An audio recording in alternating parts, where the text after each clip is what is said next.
We have before us the opportunity to forge for ourselves and for future generations a new world order. New world order. New world order. This is a moment to seize. The kaleidoscope has been shaken. The pieces are in flux. Soon they will settle again. Before they do, let us reorder this world around us. A new world order. A world where the United Nations is poised to fulfill the historic vision of its founders. Nevertheless, the United States is in a key position to shape this so that the problem of the Bush presidency will be the emergence of a new international order. The first decade of the 21st century, that out of what will be seen as the greatest restructuring of the global economy,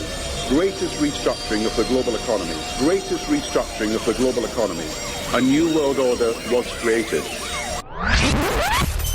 Documenting the crisis of our republic. The very word secrecy is repugnant in a free and open society. And we are, as a people, inherently and historically opposed to secret societies, to secret oaths, and to secret proceedings. Waging war on the New World Order. In the councils of government, we must guard against the acquisition of unwarranted influence, whether sought or unsought, by the military-industrial complex. This is Govern America with Darren Weeks and Vicky Davis.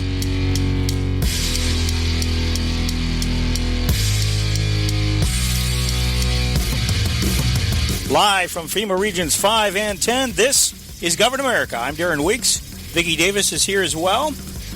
It is the 4th of July, 2020, what they have commonly and historically called Independence Day, and what I have historically called Interdependence Day, because our global masters, or would-be masters, are always trying to entangle us around the world, and certainly that has not changed, despite the fact that we have had constant turmoil in our country, constant civil unrest as of late in our country.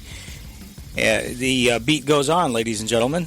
The global governance push, the North American Union is back, pretty much wrapped up now, thanks to Donald Trump and the USMCA. And now they're talking once again, the U.S., the free trade area of the Americas is back. All these little things that you thought were gone, well, guess what? Think again. It never really goes away. Good morning, Vicky. Good morning, Darren. Happy 4th of July, huh? Yeah, thanks a lot. Every time I get up and look at the state of affairs, I want to go back to bed, pull the covers over my head. Isn't that the truth? I mean, there's just so much has happened in the last week. It's just unreal. You know, I'm trying to catch up. You know, not just understand what's going on, but just trying to catch up with it. Well, let's start off, you know, because we were talking a little bit earlier about some of the things that were discussed. We could start off here. The 4th of July itself. Guess what? Now it's racist. The 4th of July. Well, everything about this country is racist. Apparently. Because these Black Lives Matter people and their gangs of followers, they just want to take over the country. Well, it's not only, I want to expand upon that point for just a moment, folks. This is not about racial equality. This has nothing really to do with race, other than the race is the excuse that's being used. Black people are being exploited. They're being exploited. This Black Lives Matter movement, if I want to call it a movement, it's nothing short of a communist movement masquerading as a civil rights movement. That's what's going on. Right. It's the LGBTQ community, which if you trace backwards, I think it goes back to PEPFAR and the health AIDS, the AIDS supposed epidemic in Africa. And so my guess is that it's led by USAID, and because, they, of course, work for the State Department. Right. And they were the ones that were tasked with implementing all of the programs for AIDS relief in Africa. And I think that movement grew out of that. And so... I mentioned, though, a moment ago about the Democrats and the statement that the 4th of July, Independence Day, is somehow equals white supremacy. You're racist if you believe in the Democrats. The Democrat Party. They tweeted out the following: Trump has disrespected. Because see, what you got to understand is Trump was he was over at the in South Dakota last night at Mount Rushmore, and he had an event there for the 4th of July, and I guess they had fireworks, and he did a speech and everything. But prior to that, they had what they call Native Americans, and I have a problem with that term because I am a Native American. I was born here. I have never known, and I had this debate one time when we were on RBN still. A listener kept talking about, how, the Native Americans are entitled to this, and, and white Europeans and all this other stuff. And I said, where would you have me go? As a white male, I was born here. I've lived here my entire life. Exactly where am I supposed to go? I've never been to Europe. I've never even been to Europe to visit, let alone live there. So you think I'm supposed to go back to my native country when it's not my native country? This is my native country. So the way the thing is being defined, we don't have a native country. We have no place on this earth. And that's how the argument is being defined. And I, as a white male, have a problem with that. When you tell me my life doesn't matter, I have a problem with that. That is a war on me. And I think it's disgusting, the kind of reverse racism that we're seeing going on. But what it's all designed to do, Vicky, what it's all designed to do is make white people resent other races. It's designed to turn one against another because they have to have people fighting in this country because the globalists are on a rampage. And the people are waking up to who the real enemy is, and we can't have that. So we got to create distractions. We have to create dissension within the ranks and turn the people against each other, so that we're not ever going to realize who the real enemy is. I firmly believe that that's what's going on. I do too. I think you described it beautifully. So the Democratic Party, they came out and said Trump has disrespected Native communities time and again. He's attempted to limit their voting rights. Now, is that true? I don't think that's true. I don't think so. But that's what they say. He's attempted to limit their voting rights and blocked critical pandemic relief. I don't think Trump has blocked critical pandemic. First of all, what's critical about the pandemic? I mean, come on, folks. Indians How long have are we their going to own fall health for this service. nonsense? If anybody's blocking anything in the Indian community, it would be the Indians themselves. Well, they are a government of their, of their own, supposedly. Yeah, that's true. Well, they're a dependent government. They're not independent. Well, they're supposedly autonomous. Yes, supposedly. I don't know, But they say now he's holding a rally glorifying white supremacy at Mount Rushmore, a region once sacred to tribal communities. Now, last night, they were there. All these characters were there blocking the road. And they had vans there, and I guess there were tires that were punctured. And, the police were making a bunch of arrests. Here's the problem, okay? I don't think there's anybody here today. Because they were saying, you're on stolen land. You're on stolen land. Well, Vicky, the same argument could be made for my house and your house. They could say that we have stolen land. They could say that because the white Europeans took the land from the quote-unquote Native Americans, we're not entitled to our house. The Native Americans? Where is their Well, see, I guess because they were here before we were. This is where it gets a little bit dicey because you know what? I didn't choose to be here. I was born here. And so as a result, that makes me a Native American. So I will proudly wear that title, Native American, because that's what I am. I belong here. And that's where everybody needs to stand up and say, you know what, this is bullcrap. The way these arguments are being framed is so that they can take away our property and give it, quote unquote, back to whatever group is claiming it now. You know what? And I'm not insensitive to the plight of people who have had their land taken away. But that's not the issue here. They are framing this argument to create a paradigm where they can steal property and rape, pillage, and take everything away, because that's exactly what they're trying to do to our country. Rape, pillage, and take it away. And despite America's many, many faults, and we do have many faults, this still has been the best country on the face of the planet in history.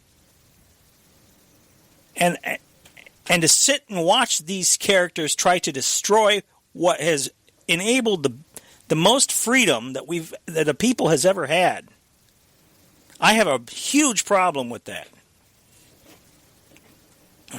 That's what communists do. That's exactly they are communists, without a doubt. Yeah, no question about it. And everything that's been going on with this Antifa group, I mean, you can see many of these people are unapologetic communists. They don't care. They'll tell you they're communists. Some of them are wearing the hammer and sickle. Some of them are carrying hammer and sickle flags. And as far as Antifa is concerned, they got the blood and soil flags, which connects to the Zapruder, or not Zapruder. I'm getting my things mixed up. The Svoboda Party in Ukraine. And we have Lee Stranahan to thank for that knowledge, but that's only because he watched the film Ukraine on Fire. If you go watch that film, Ukraine on Fire, that goes into the history of the Svoboda Party in Ukraine. And that's where a lot of these, this Antifa, you know what? I'm thinking of the Tiki Torch rally down in Charlottesville. Mm-hmm. So I guess that is a very valuable documentary. Anyway, everyone should watch that. But I think I'm in error on that. I'm getting my things mixed up. The Ukraine Party, or the Ukraine Svoboda Party, connects to the Charlottesville riots, or whatever you want to call them down there. But and that right there demonstrates that there's agitation on both the left and the right from outside. Because the Tiki Torch rally in Charlottesville is very similar to the Tiki Torch events that they have every year, I believe, if memory serves me correctly, in Ukraine. And that's what the Svoboda Party and John McCain and all these characters from the United States went over there. And they had very close connections to the Svoboda Party. And all of that is documented very well in that Ukraine on Fire video, that Ukraine on Fire documentary. I don't know if did you ever happen to watch that? Ukraine on Fire? Yes, I did watch it, but I'm going to have to watch it again. Because as things progress, and you learn more and more, and then you go back and see something that you watched before, you see more in it. Well, I guess the reason why time than you did the first time. I guess the reason why I connected that with the Antifa is because of the blood and soil. If you look at the Antifa flag, it's got the red and the black on it. Mm-hmm. So I think it's I don't know that's by accident. Obviously, everything has a symbols are very important to these people. Yeah, well, the Berlin Wall was called the Antifa something or other. My German is not very good, but it was the root of it was Antifa Rampart. So it was the anti-fascist wall. And the idea was to keep the fascists out of communist East Germany. So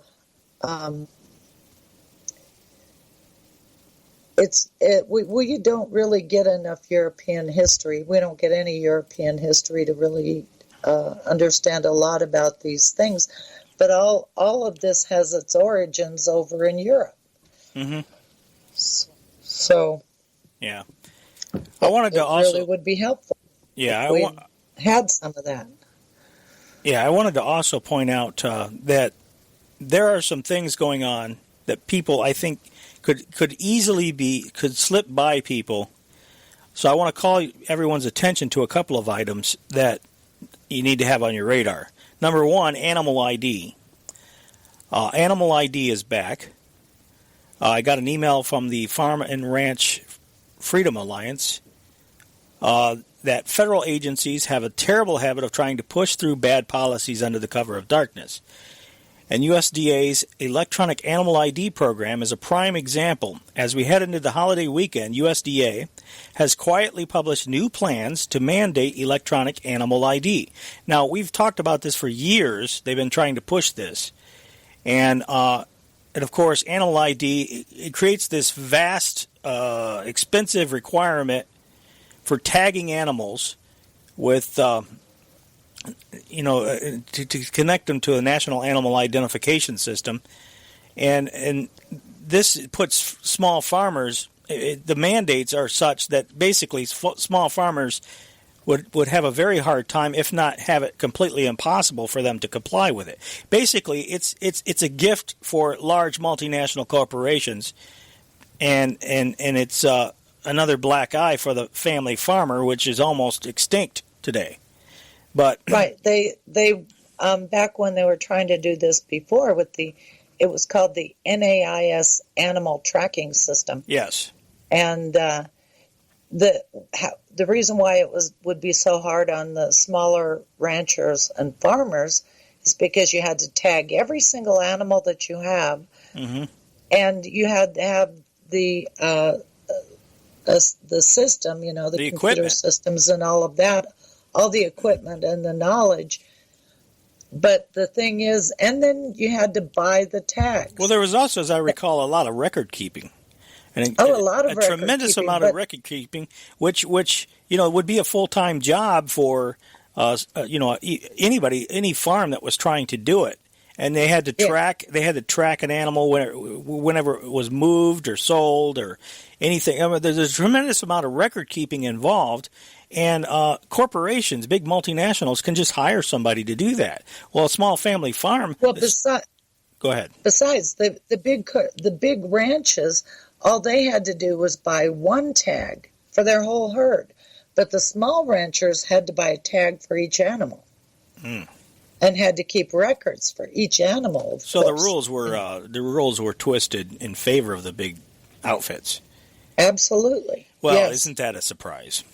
So, anyway, it's back, folks. FARFA was, and that's the Farm and Ranch Freedom Alliance, was founded to fight the animal ID system, a plan to require the owners of every single livestock and poultry animal in the country to register their property with the government, tag each animal with the internationally unique ID number, in most cases with electronic forms of ID, and report their movements to a corporate/government shared database.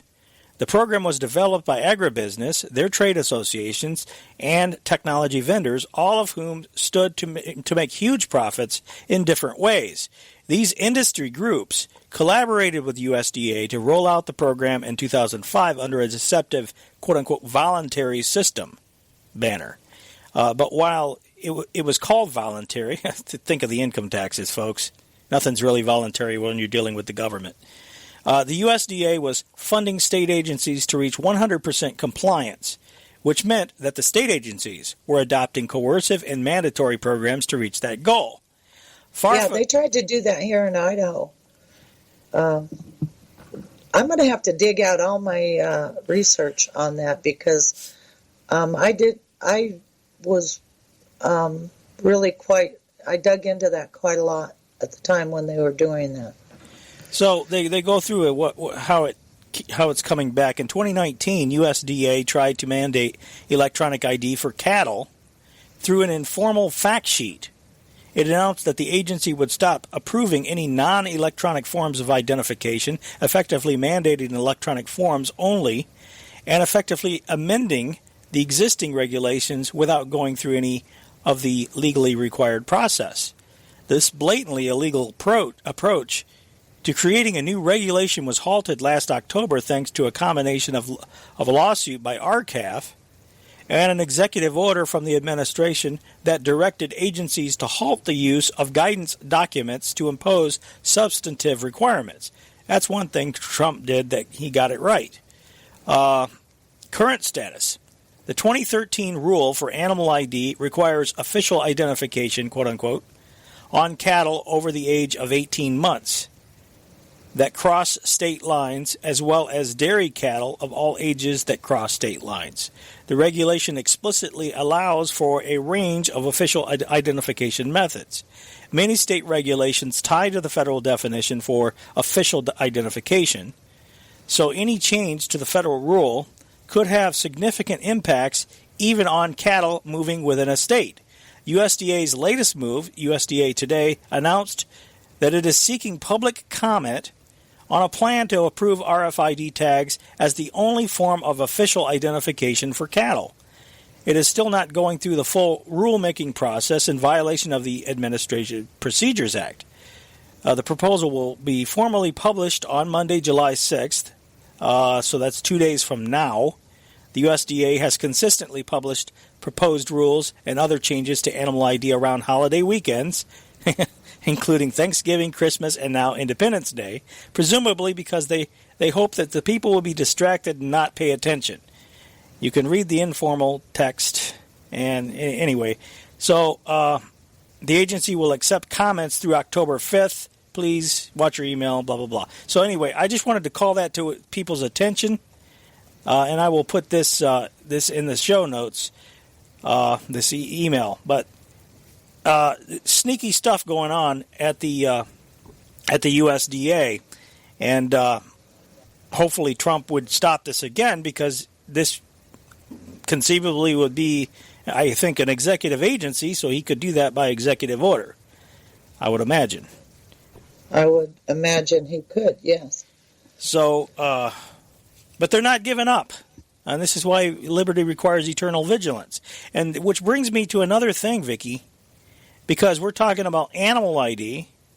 Well, to the globalists, there is no difference between people and animals. We're all a bunch of cattle to them. Right. It's just a different, human is just a different species in the database. Which brings me to HB 5672, a Michigan bill. And this is very important for the nation because it's being pushed from somewhere. And unfortunately, since I've been out working with my own animals, farm animals, I have not had a chance to run this down exactly where this came from. But there are, last I knew, I think there are like 8 states that have passed similar bills, or something close to 8 states. They are pushing this anti-microchip bill for people. Now, we're talking about people microchips. In Michigan, now I don't know what the other states look like, what the bills look like, but I just got tipped off about this because we have an attorney here in Michigan. She's been going to the Patriot rallies. In fact, early on when we were doing all of that stuff against the lockdowns, this lady was studying the legislation that they were trying to push and discovered some discrepancies, shall we say, in some of the bills that certain people. You remember we played audio from Jack O'Malley on the show, and you said you liked him, and I said Michelle does too, my wife. Well, Jack O'Malley voted for this anti-chipping bill, and it sounds good except for one thing. There's a section in this bill which allows for the very thing that the bill is purportedly to be against. let me see if I can describe. Okay, section. Okay, it says. Let me just read a little bit from the bill. A bill. This is, again, Michigan Bill, House Bill 5672. A bill to prohibit employers from requiring employees and prospective employees to have devices implanted or otherwise incorporated into their bodies as a condition of employment or any employment benefit. To prohibit employers from discriminating in the terms, conditions, and benefits of employment against employees who refuse to have a device implanted or otherwise incorporated into their bodies, and to provide remedies. It says, the people of the state of Michigan enact. Section 1, this act shall be known as the Microchip Protection Act. Section 2, as used in this act, device includes any acoustic, optical, mechanical, electronic, medical, or molecular device. B, employer means, well, I think we know what employer means. C, person means individual, partnership, corporation, association, blah, blah, blah. Okay, now it says, Section 3, number 1, except as provided in subsection 3. Now, here's the exception. Subsection 3, remember that. Except as provided in subsection 3, an employer shall not require an employee or prospective employee to take any of the following actions as a condition of employment in a particular position, or as a condition of receiving additional compensation or other benefits. A, implant or undergo a procedure to implant a device in the employee's or prospective employee's body. B, inject or receive an injection of a device into the employee's or prospective employee's body. C, ingest, inhale, or otherwise incorporate a device into the employee's or prospective employee's body. Now, and it says, number 2, except as provided in subsection 3, again, this is subsection 2, an employer shall not discriminate against an employee with respect to the employee's compensation or other benefits, or any terms or conditions of employment based on the employee's refusal to take an action described in subsection 1, which we just read. Okay? So far, so good. Sounds pretty nice, huh? In other words, it's illegal to discriminate against an employee by a corporation. Your employer, anybody that employs you cannot require you to have a microchip and can't discriminate against you. Except then they put this in. Number 3, an employer may, as a condition of employment in a particular position, or as a condition of receiving additional compensation or other benefits, require an employee or prospective employee to comply with a court order that directs the employee or prospective employee to take an action described in subsection 1. And subsection 1 is the one that says, ingest, implant, microchips, in other words. There are all kinds of holes in that, aren't there? Yes. Because there might be a store that says you can't come into our store unless you have a chip. So that we know who you are. But what right now they're talking about it being an employer. Okay? But if you don't have if a court comes out, now you could say, well, it's still a protection because why, it's banning employers from doing this without a court order. Yeah, but a court could come out and say that everybody has to do it. Right. And if a court rules, quote unquote, rules, as people like to say, that you have to have a microchip, all of a sudden your employer could enforce it under Michigan law if this is passed. Now, there was a big stink raised about this, as you could imagine. And a lot of legislators, including Jack O'Malley, went on the internet making a video and then, doing a little dance, saying, oh, everybody's flipping their lid over this and, the bill's being fixed and this bill is proactive. I don't know what this guy's thinking. I don't know if he's lying. I don't know what these legislators, some of them have admitted they did not read the bill or they just skimmed the bill. Mm-hmm. So some of them that voted for it admitted that they didn't adequately read the bill. And my understanding is that they were given a stack of bills and told they had to vote on it. And And my comment has always been about this. I don't care what legislative body it is, whether it's on a state level or it's Congress. If you're given a stack of bills and you're told that you have to vote on them, you either abstain or you vote no. You don't vote yes on a bill that you haven't read. You're not doing your job if you do that. Sometimes I just want to slap these people. Yeah, you know what? I saw the same thing happen in about 2005. A really good conservative, we thought, congressman from Colorado, and I can't think of his name at the moment, but he came out against illegal immigration, and he was really, talking tough about it. And, he's getting everybody on the right on his side. And then he introduced a bill for an internet-based worker tracking system, or a workforce management system, that would manage the inputs of foreign workers into the U.S. labor market. And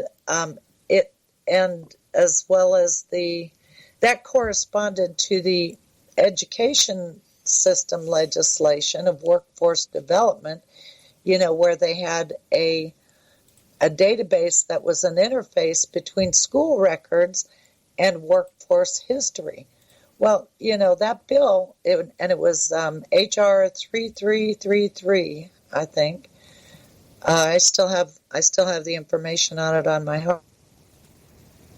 But that bill, this allegedly conservative Republican introduced this bill that was basically a national takeover of a national management system for labor in the United States. Surprise, surprise. Yeah, so I think that's a strategy, where they have someone come out and really make themselves kind of a hero, either left or right, doesn't matter. It's a strategy for whatever the program is.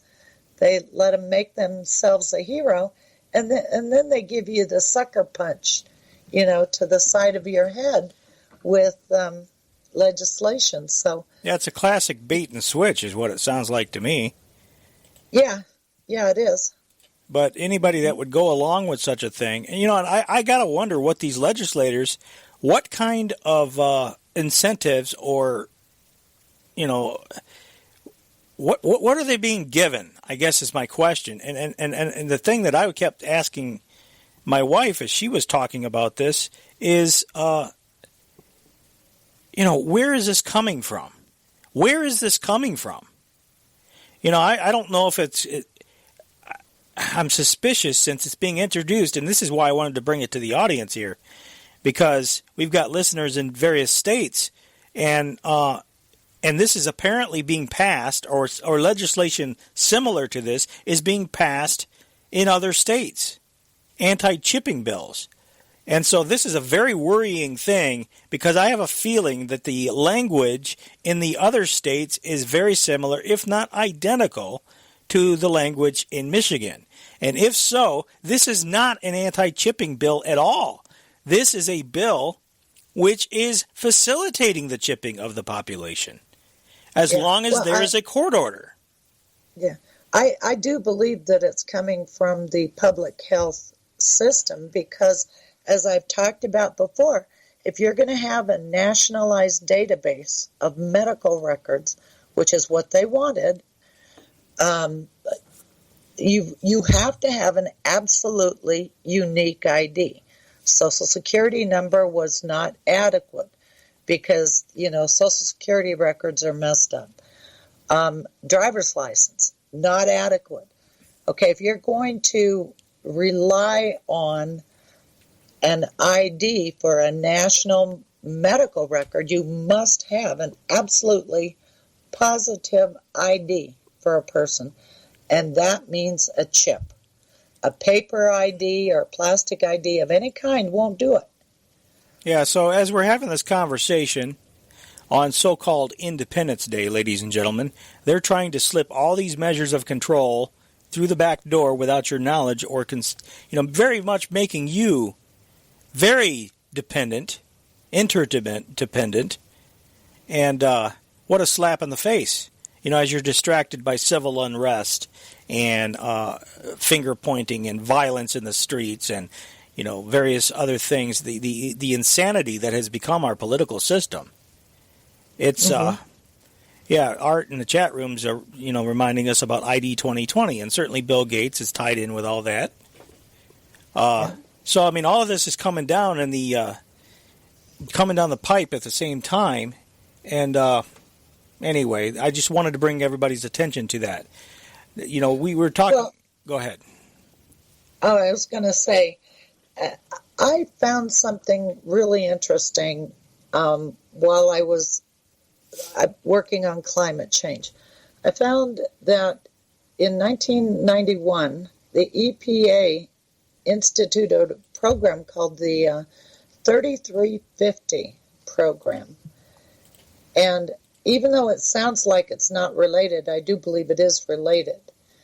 What that program is that the EPA, the program, encouraged voluntary industry participation in a program for pollution reduction. Okay, now what they did was to set national goals, and they allowed the industry, chemicals industry in this case, to work together collectively to meet these national goals. Well, what the EPA was doing when they did that was that they were encouraging the establishment of a syndicate by sector. Okay, so forget the particulars of that instance, that it was the chemical producers for pollution reduction. The thing of it is that program encouraged the chemicals sector to act as a unit, as a syndicate. And I think they did the same thing with other industry sectors, and I think that's how you got the supply chain cartels. I think that was the beginning of the end of what was a capitalist country and capitalist businesses, because in the past businesses weren't allowed to collude like that. Yeah. Well, they're making it to the point where everything is like a cartel.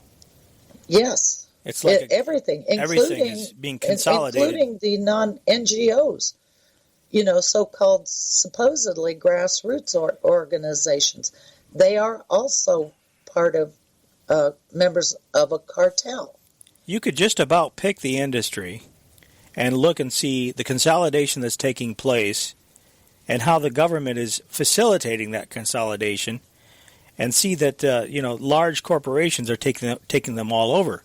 I know that's certainly happening in my business. I work in the telecommunications industry, broadcasting, and certainly broadcasting has been increasingly controlled by a handful of corporations, and even your small-time radio stations, and the FCC has taken their hands off. And by the way, we've touched on it before. I could get into it now, except that we don't have a whole lot of time now. But over-the-air broadcasting is being targeted, I think, for elimination in favor of these cell phone carriers who provide entertainment through data services. They want people to be able to have to pay for every program they watch. They don't want you getting free over-the-air broadcasting because that's a free service and you're not getting anything extra out of it. So these big companies... Yeah, under the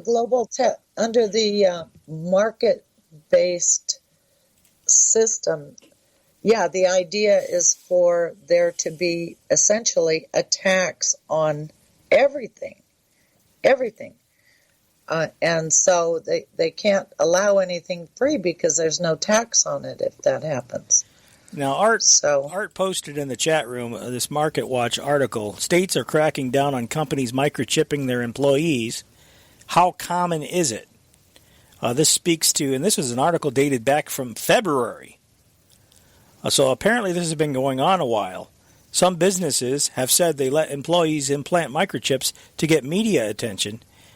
They say Indiana is a step closer to forbidding companies from forcing workers to implant microchips in their bodies following the State House of Representatives' unanimous passage of a bill, and again, this was in February, that could make it the 12th state with such a law. Is this just a bill to protect against the stuff of science fiction? Not at all, say experts on workplace law and technology who worry the rice-sized microchips can open up massive questions about worker privacy and company surveillance. I would definitely not call it far-fetched, according to a Cornell University labor and law enforcement professor whose name I won't begin to try to pronounce. But anyway, apparently as of February, there were 12 states that had done it or were in the process of doing it. Vicky, this thing is, they were saying here in Michigan that this bill that I read from, they got it from one of the other states. They said that this came from, they used one of the other states as a model. So I'm wondering if it, I don't want to blame the American Legislative Exchange Council or the National Conference of State Legislators or one of those organizations. I don't know that it came from either one of those, but a lot of times when you have multiple things introduced in each state at the same time, it's coming from one of these types of organizations or someplace on the outside that's pushing it in the states.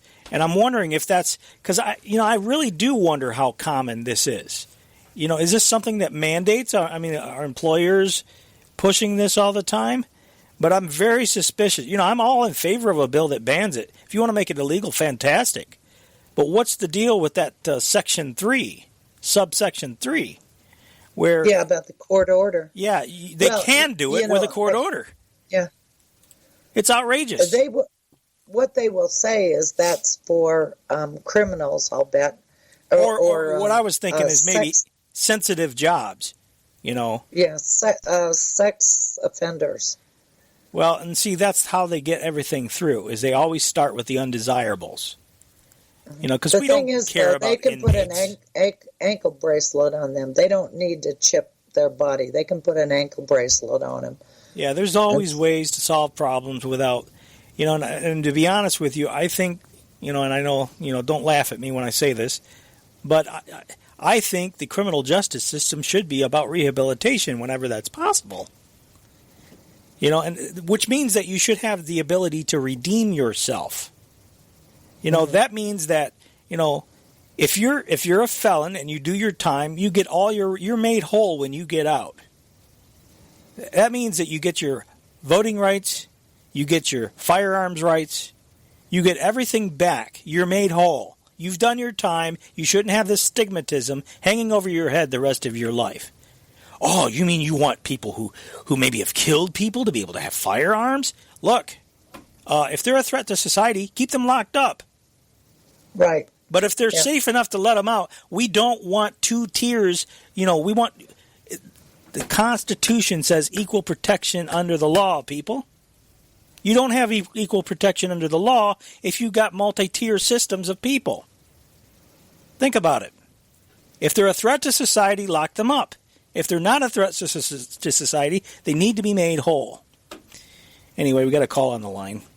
Well, let's go to John in Tennessee. Hello, you're on the air, John. Hello, both of you. Hi, Vicky. I heard you on Windows on the World.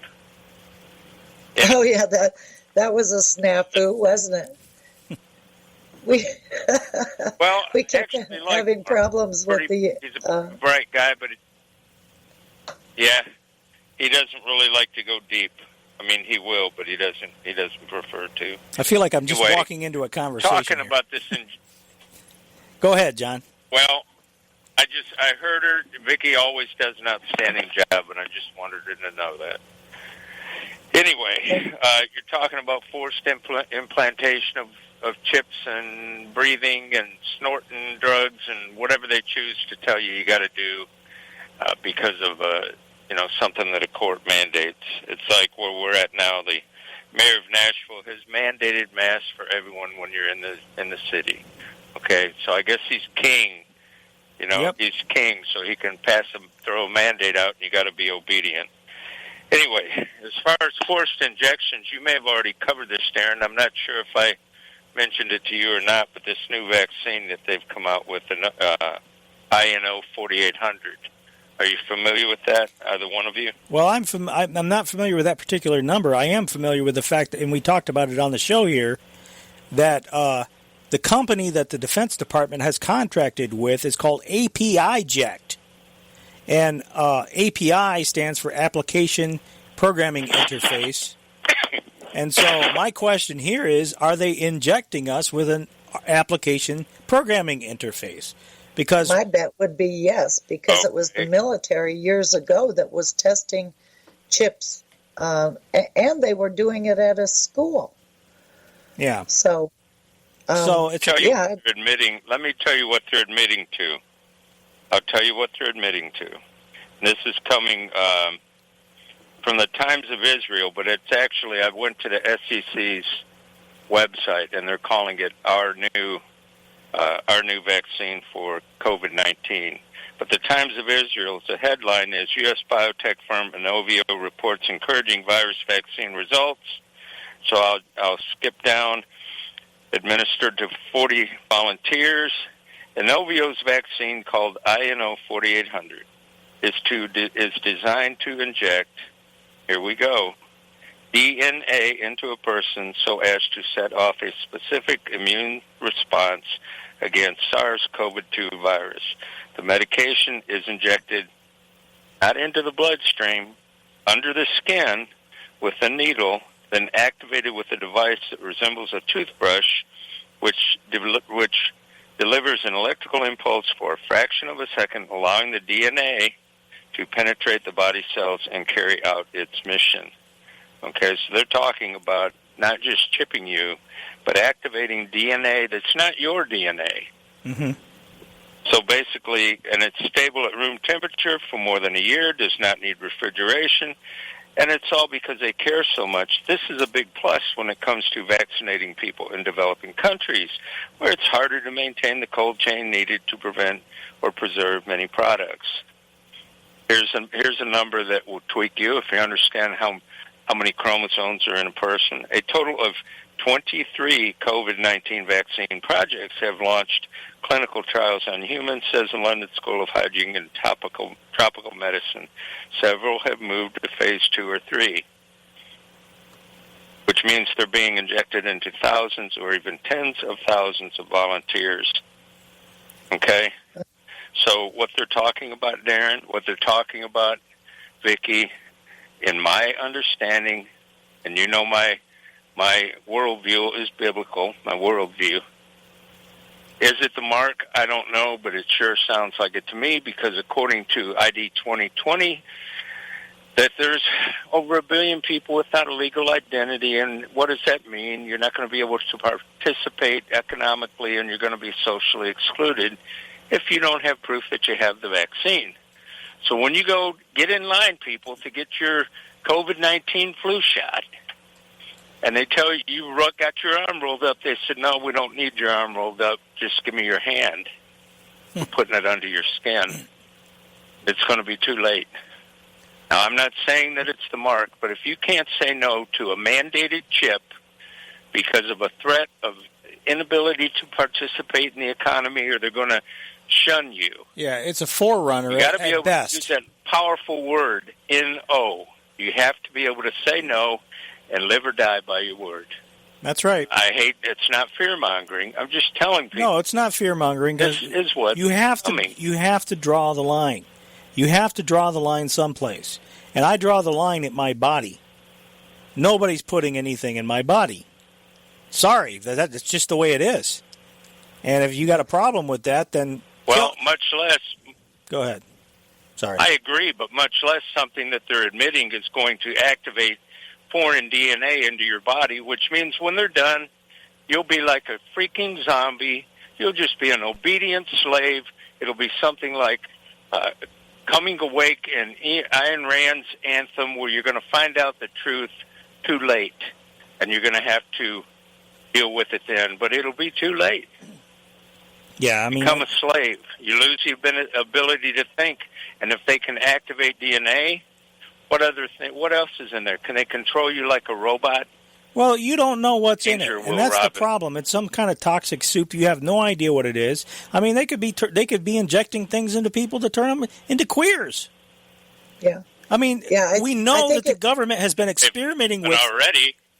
Well, that may be the case, but we know that the government was conducting experiments into making people into homosexuals, making troops irresistible to each other, so that in combat situations, they would be able to distract people by making them, enemy troops, making them want each other so bad that they couldn't resist each other, so that to give our troops an advantage over them.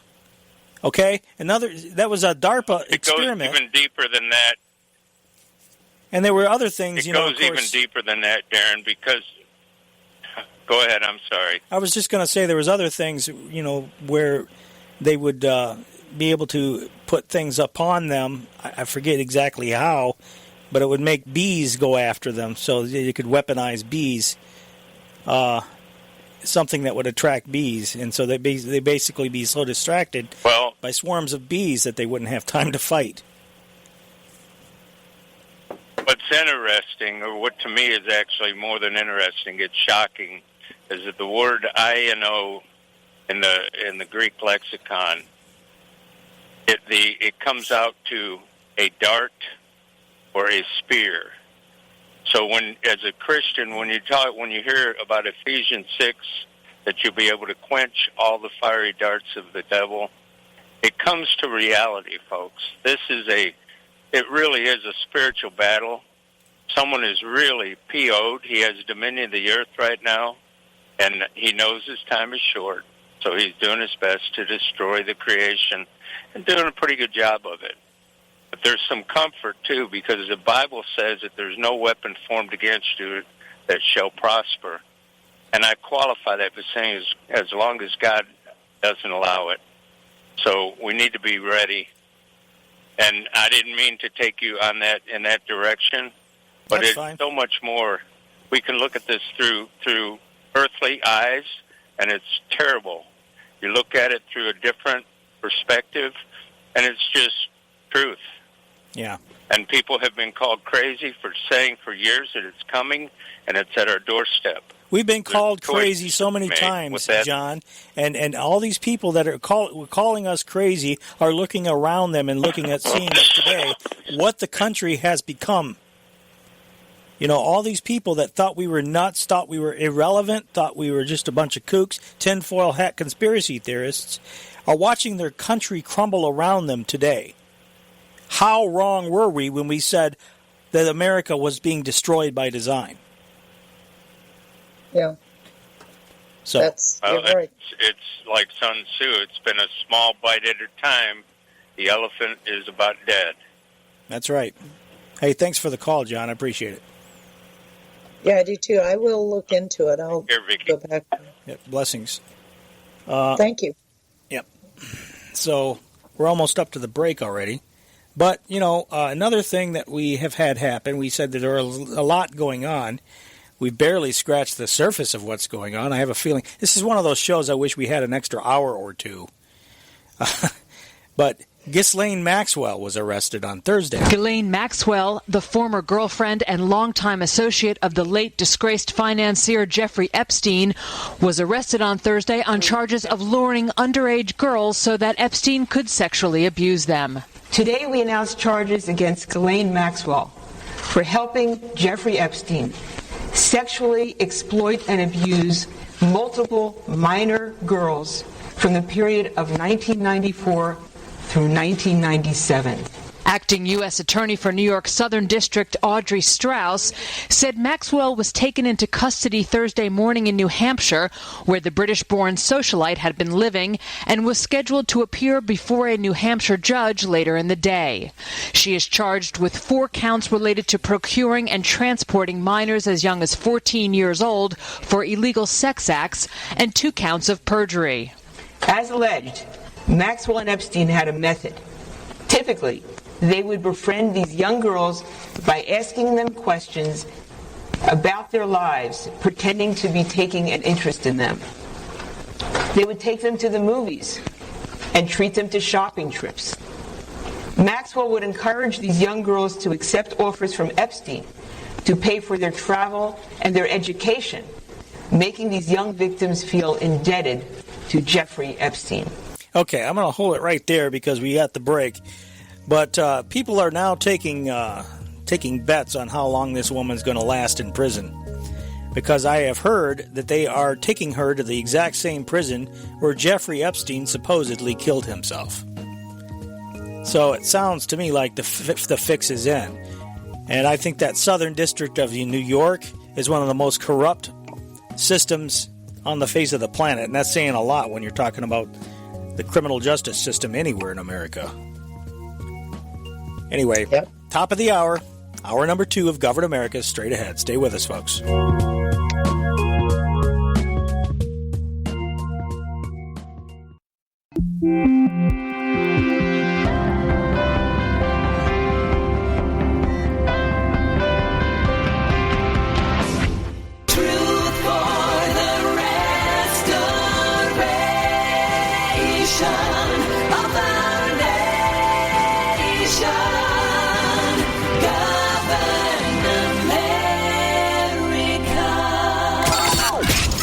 Before us the opportunity to forge for ourselves and for future generations a new world order. New world order. New world order.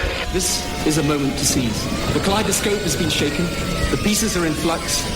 Soon they will settle again. Before they do, let us reorder this world around us. A new world order. A world where the United Nations is poised to fulfill the historic vision of its founders. Nevertheless, the United States is in a key position to shape this so that the problem of the Bush presidency will be the emergence of a new international order. The first decade of the 21st century, that out of what will be seen as the greatest restructuring of the global economy,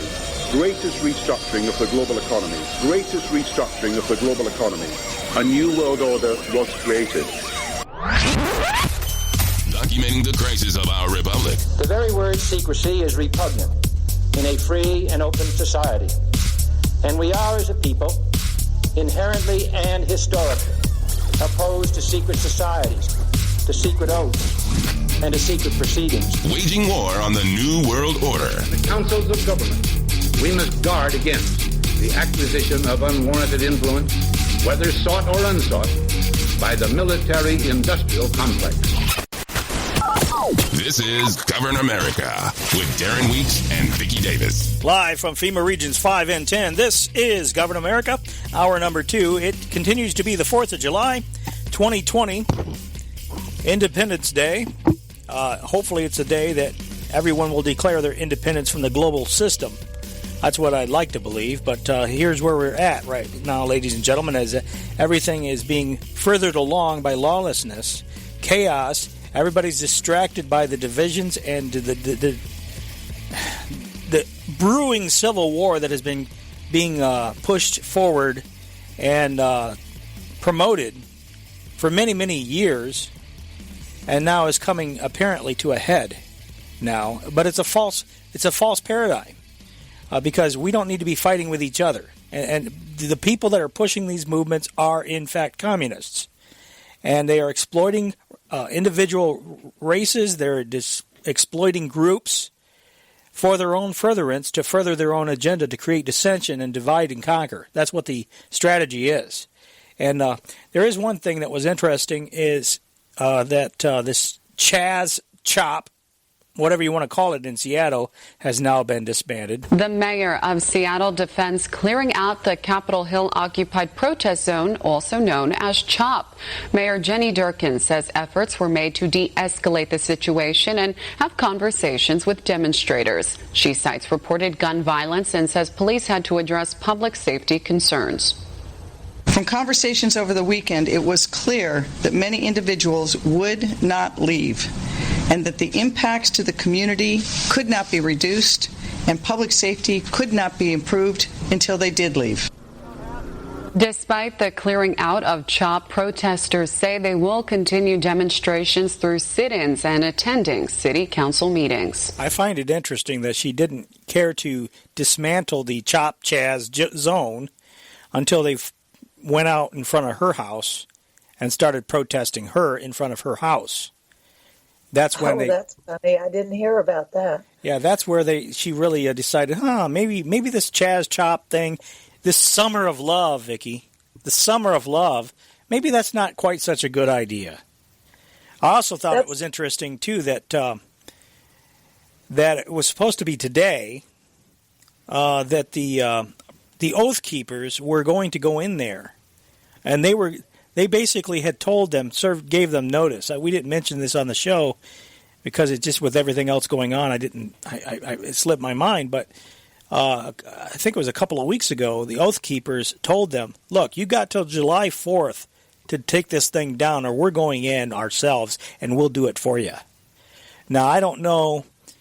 I have mixed feelings about the Oath Keepers, especially in light of the fact that they, as we've covered recently, sided with the government on the lockdowns for COVID-19.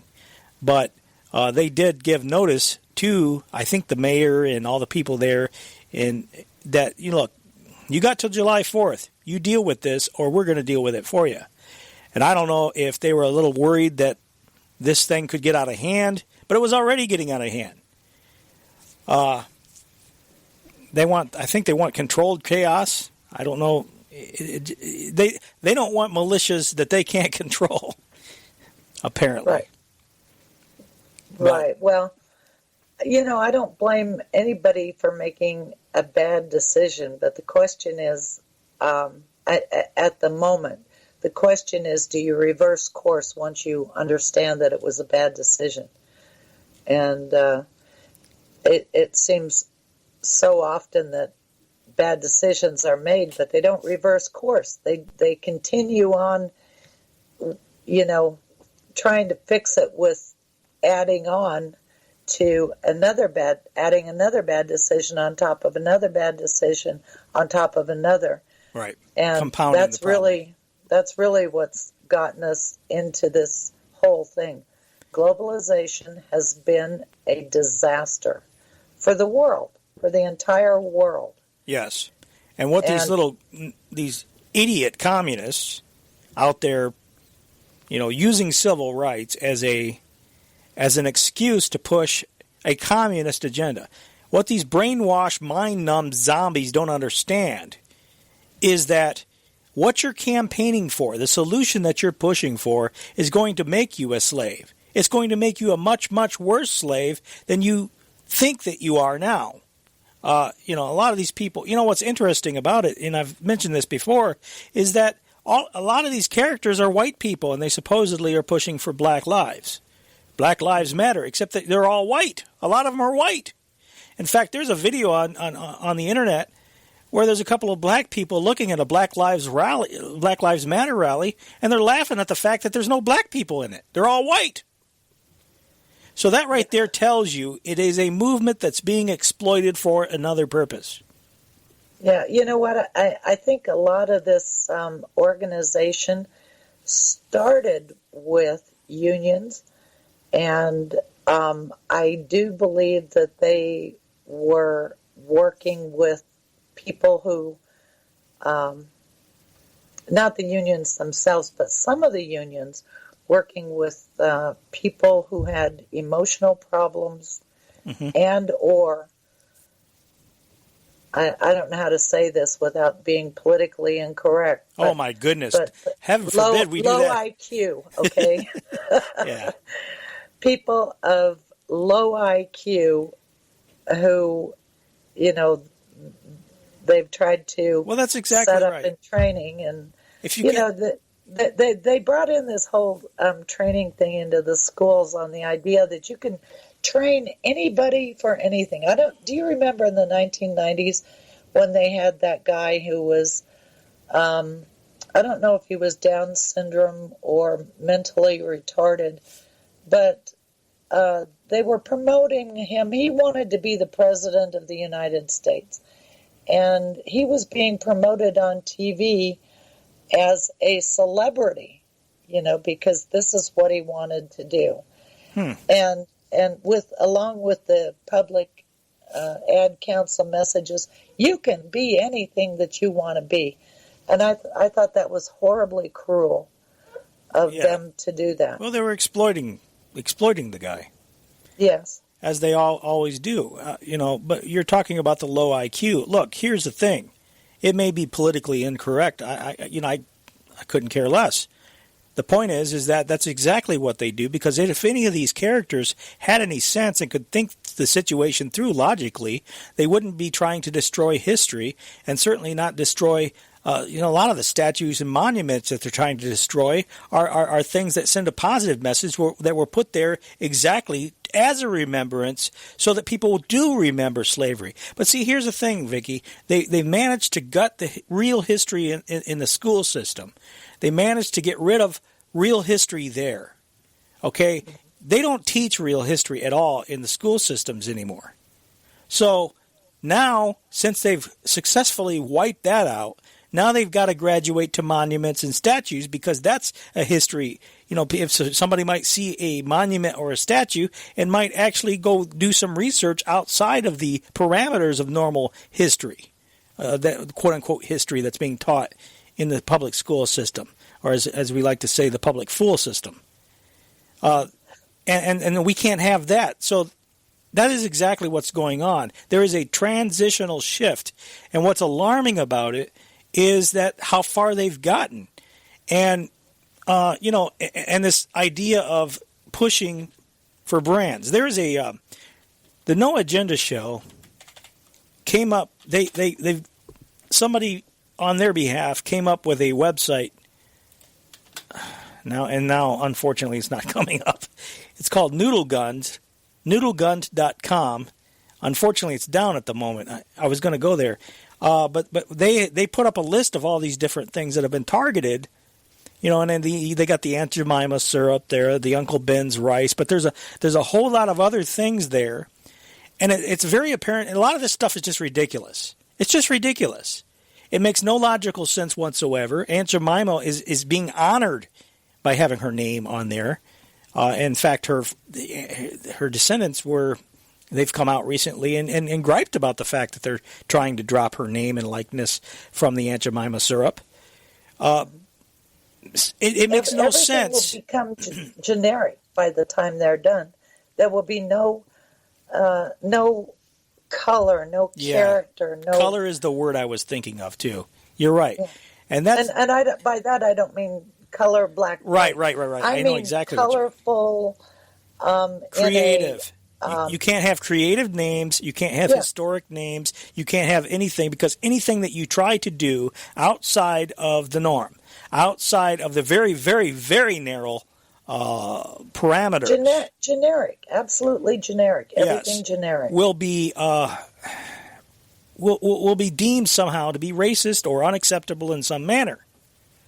You're right. It's a very dreary, gray... gray world. Depressing. That's precisely it. Think of the most dreary and depressing world, and this is the world that they want to bring us to. A very low definition. Well, you know what, Vicky? As we talk about this, it reminds me of the world that George Orwell wrote about in 1984. It's exactly the world. Mm-hmm. Everything is just dreary. Go ahead. Those people, those philosophers and creative people from back in the 1940s, I believe it was, 30s and 40s, they are the ones that set us on this path from a philosophical point of view. Mm-hmm. And George Orwell, I guess he was in with the in-group, but he rebelled, and so that's why he wrote his books, to warn people about it. Yeah. Yeah, and he was amazingly accurate. In fact, somebody had to put out a T-shirt, that says "Make 1984 fiction again," or "Make Orwell That's fiction good. again." I like that. Yeah. Yeah. I mean, I'm. But let me tell you something that I observed this last week in Idaho. We got an email saying that the legislature is going to review the standards for education. And, of course, that set me off because standards don't mean a darn thing. They don't mean a thing. Right. It's the curriculum that matters. Okay, well, yesterday I had the TV on, and it was a Joe Biden event. Great. And there were a couple of educators. The lady who is the head of the teachers union was on, and she had some other teachers on, and one of them her name was Turquoise something or other, but she teaches social justice in the 5th grade. Oh, geez. And I don't know what school district, I forget what state she was from, but that is precisely what I was talking about, and why I had a fit about setting standards, because you could insert that kind of teaching in the curriculum and still meet the standards. Yeah. So standards don't mean anything. We need to set the curriculum, because there are so many of these teachers in the NEA that are fully on board with these radical agendas that they can't be trusted. And I know everybody says, "Oh, we have the best teachers." Baloney. We are trusting them with our most precious resource. Well, I don't. The children are our future. I don't even. And go ahead. I was just going to say, I don't even think teachers are so much the problem, other than the fact. Well, they are. It's not all of them, but it's some of them. But if you get one bad teacher, she's got 30 students that she's teaching this stuff to. Right. And that's 30 lives that are going to go out and influence. Share. Children learn from each other. Right. Absolutely. Everybody learns from each other. And you're absolutely right. But the fact that they're pushing this stuff, I know it was the teachers, and the reason why I come to the defense of the teachers is because it was the teachers that actually thwarted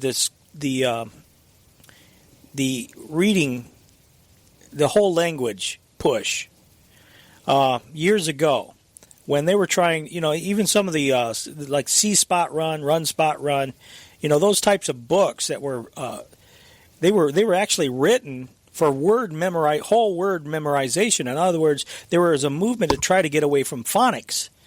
There was a movement to try to get rid of people being able to sound out using letters and the sounds of letters. Hold on a sec. I've got to take issue with that. Okay. Because when I went to, and I'm substantially older than you are, when I first learned to read, it was like first grade, second grade. They used those See Spot Run books. Okay. But in the next year, that's when they began teaching phonics. So I think the See Spot Run books were just to teach the concept of what we were trying to do with words.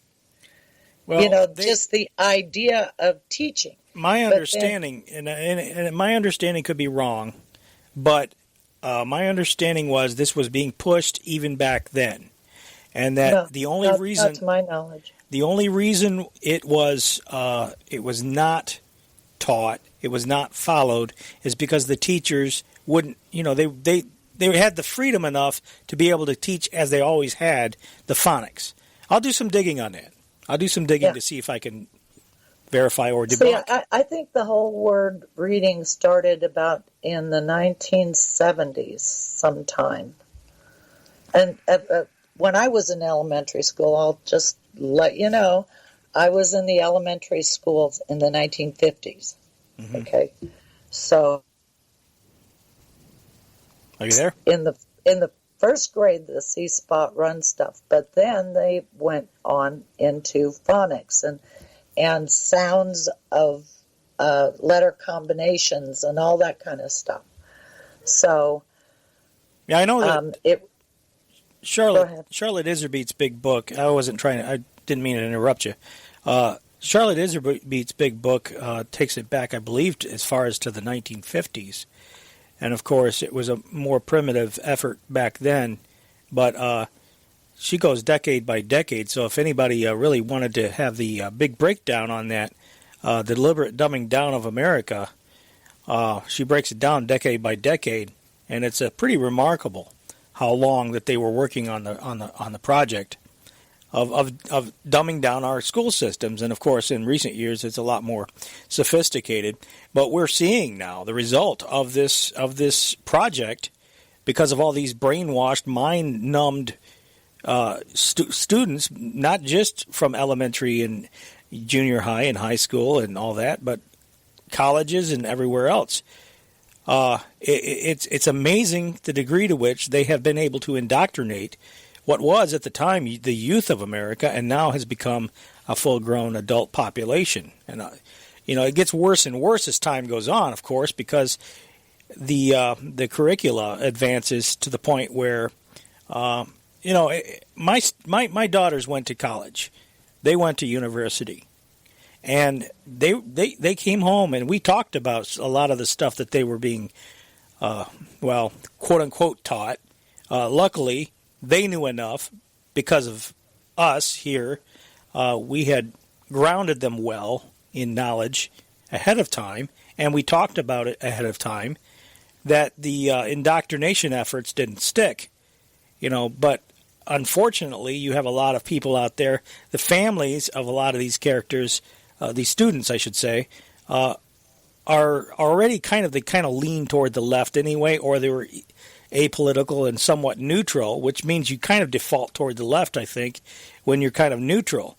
My view of the left, I don't know about you, Vicky, and this is going to sound insulting to some people, but I think if you're on the left, I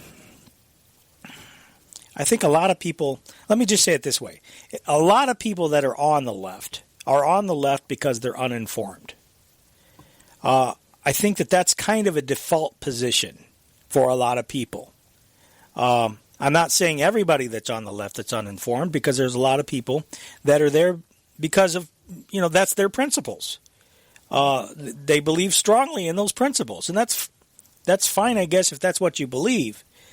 But I think a lot of people that are on the left just look and see the orange man and think the orange man's really bad, and so he comes across as mean, and they see homosexuals as being, well, that's an equal right, why shouldn't they be treated equally or whatever. So that's kind of a default position, but they have no historical thing to measure why things are the way they are. They look at guns and they see guns as being scary because these projectiles hurt people and they may kill people.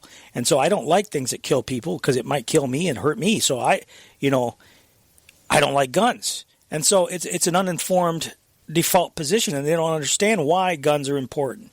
I'm just using those as examples. That's a default position. Am I making any sense? Well, but I think it's deeper than that, because what you're talking about is the political rhetoric, that people learn from their side. Okay, left side says guns are bad, so people adopt that because they belong to the left side, probably for a different reason than that, but they adopt the whole package of thinking of the left. Yeah. Our political parties, I think we have one political party, and I think they break up the agenda in such a way, because the Republicans are all about promoting corporations and business. And classic example, have you ever gotten a job from a poor person? Well, that misses the whole point of, should we allow corporations to dictate to how we as a people live in this country? Right. I don't think so. I don't think so either. And I don't think open borders for corporations and allowing them to import back into our country is a good thing. So the problem is that nobody takes a look, almost nobody it seems takes a look at the institutional frameworks from which all of these things derive. Mm-hmm. And look at it honestly and see, how offensive is the Republican Party telling people, you don't deserve any health care. You don't, just go die, person, because you're not worth our society. All the while, our federal government is just sending loads of money through the back way into the health care system that everybody should benefit from, but they don't. Yeah, I'm conflicted on that, because I agree with you that we shouldn't be giving all this money away to foreign countries. When we have a massive debt here, and that's it's not even just it's foreign a political countries. football. It's also our domestic, like universities doing research on medicines and stuff for corporations. Our government is funding all of that. Yeah. Why should our government fund all of that when we have a whole bunch of people that don't have health care, and we just tell them, too bad, sucker. Well, you're not making enough money, but we're giving all this money to people who already have money to develop all of these drugs and things that, you could go down the list of drugs, new drugs that they're developing, and flu vaccines and everything else to for perpetual income. It's just what I'm trying to say is that nobody is looking at the institutional structure of how things are set up, and why the Republican Party is so defensive of corporations when corporations are doing a lot of bad stuff. Yeah. And why the left is doing so many bad things, like propagandizing our children and turning them into little communist beasts. Why is that happening? Somebody should be doing the analysis. We depend on our government in Washington, D.C. to be doing that kind of stuff, but they've all turned against our country, and I do think they are working against the people of this country. Yeah, I don't think there's any question about that. As far as the healthcare system, this is something that's not going to be solved anytime soon. I think you would probably agree with me, because it's a political football. They love to be able to have these political footballs to be able to use for the contests,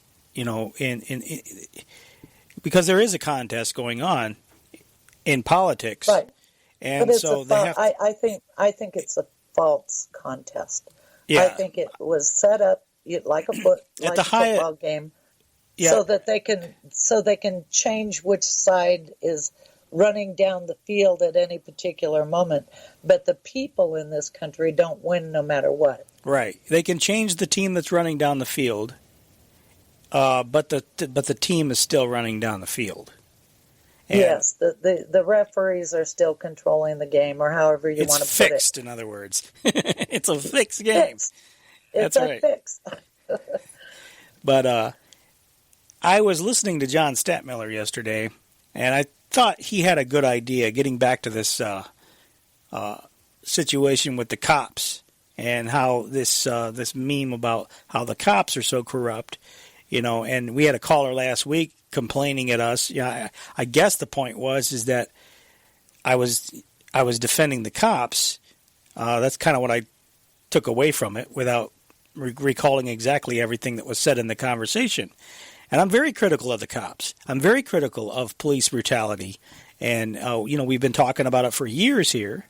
But I also am very concerned about this push to defund the police and eliminate the police.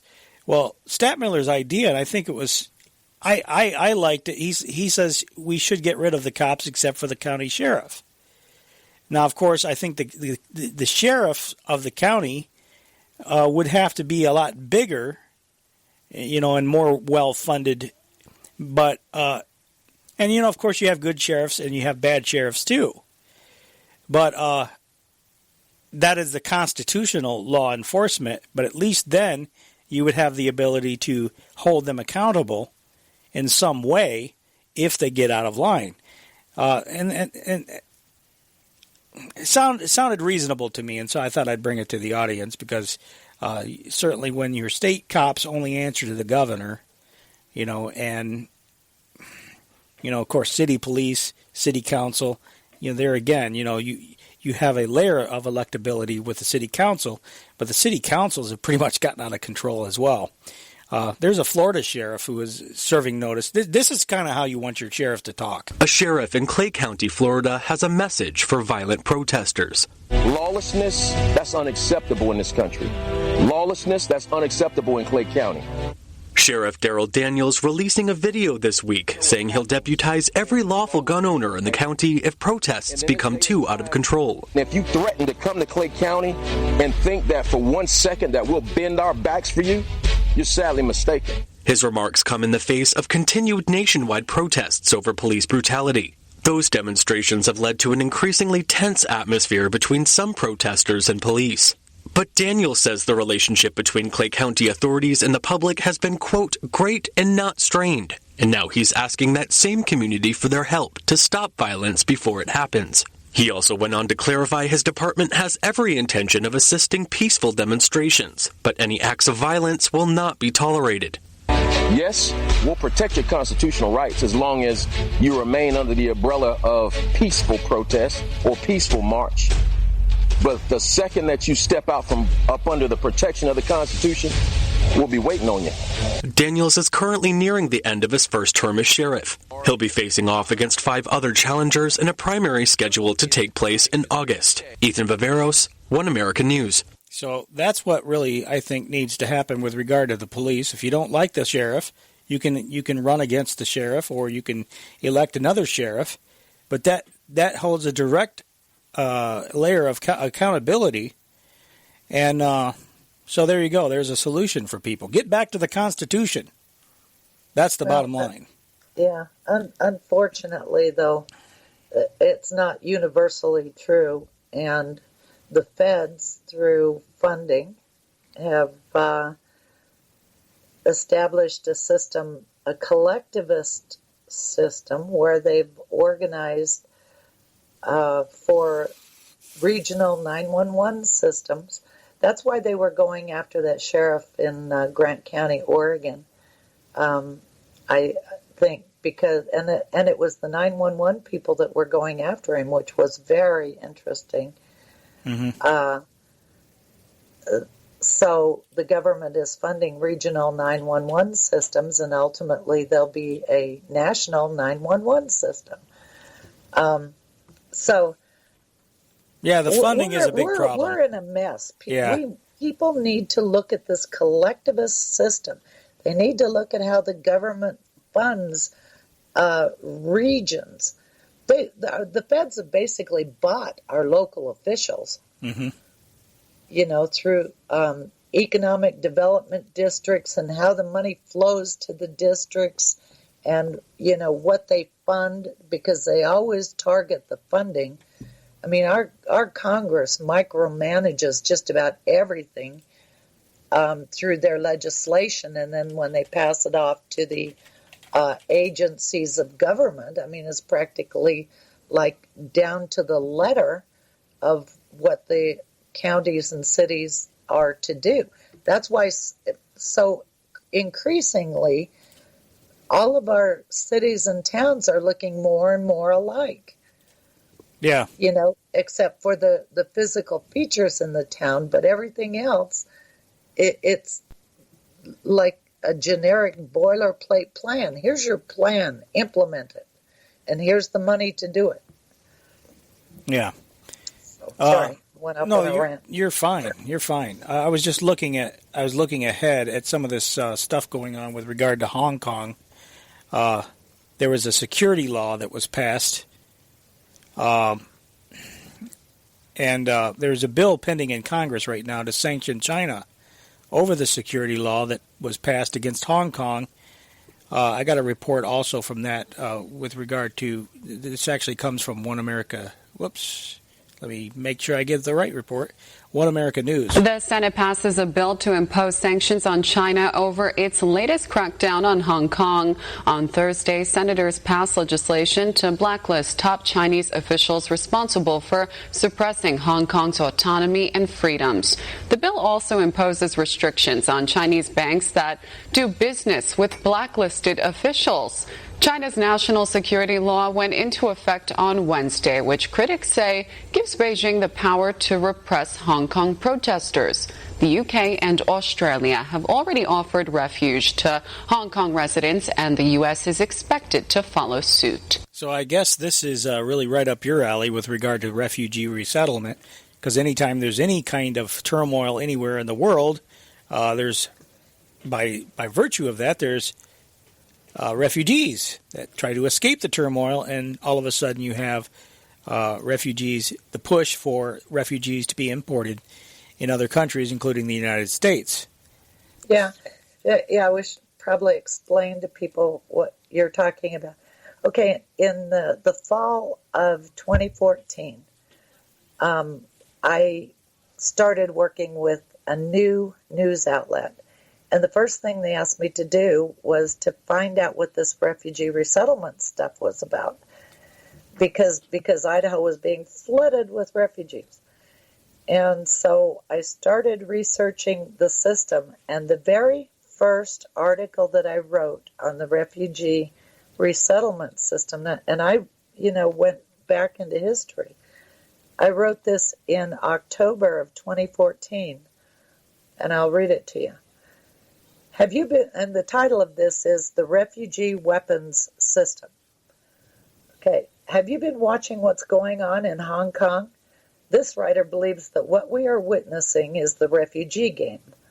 It's a game that has been played on Americans since at least 1933, when European refugees supposedly fleeing Hitler were brought to the United States. Hitler was elected chancellor in 1933. The game is this. The communists get the people stirred up in a foreign country. There are rising tensions, an incident, and then communists in this country import their foreign brethren here, which builds the communist base here. The government and the media call them freedom fighters, and Americans, if they are paying attention at all, believe it. So keep your eyes on Hong Kong. And then brace yourself for the flood. And make no mistake, they will be communists, and it seems that Idaho is a target location for resettlement. That's one way to turn a state blue, isn't it? Nailed it. Yeah. Sometimes I kind of amaze myself. You don't want to be right, but boy, were you right on that one. Yeah. And so this whole thing, the national security law that they have over there, all it does really is allow China to extradite people that they want to put on trial in China out of the special administrative zone, the autonomous zone that is Hong Kong. Mm-hmm. So it seems to me that we actually, since we shouldn't be supporting autonomous zones, because that is the global construct. And I've described it many times, the city-state model. In the globalist view of things, nation states are obsolete. It's an obsolete construct. Mm-hmm. The new construct that they want to have is city-states. So in order to do that, to implement that in the United States, they have to break up the United States.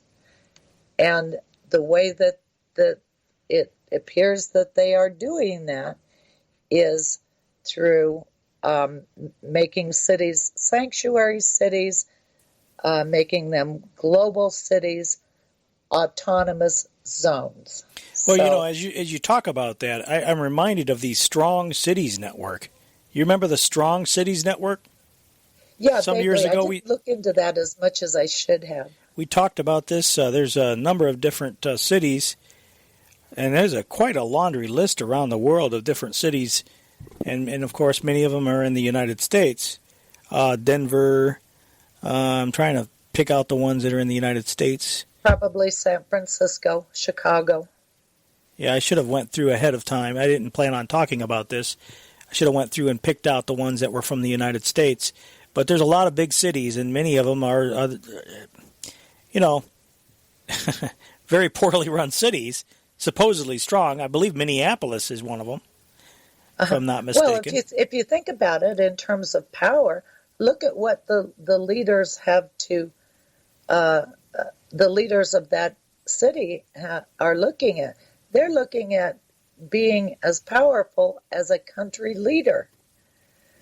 No longer under the laws of the United States, but independent, their own little kingdom. Mm-hmm. So, yeah. I don't see Minneapolis on the list, but I'll have to go through this later on. San Diego, I see San Diego, but the Strong Cities Network is something we talked about that years ago, and there's a website, strongcitiesnetwork.org, and basically what it was is they're trying to get. You're basically the cities that are a part of this are a part of a global network of cities.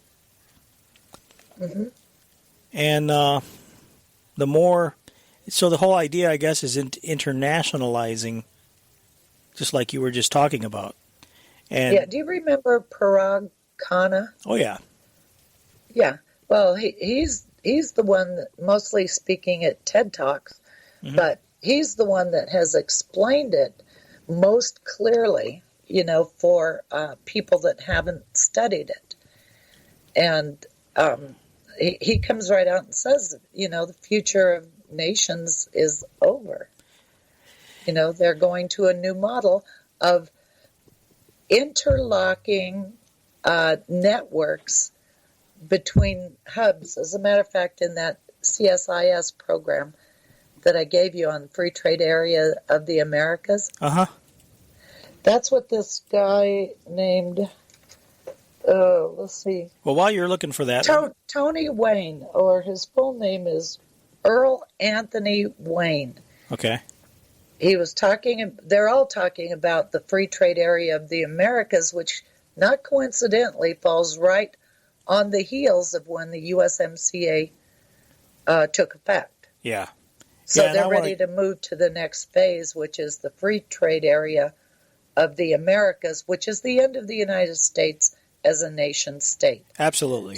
So all these things go together. They're just not directly related if you're not looking at what's happening systemically.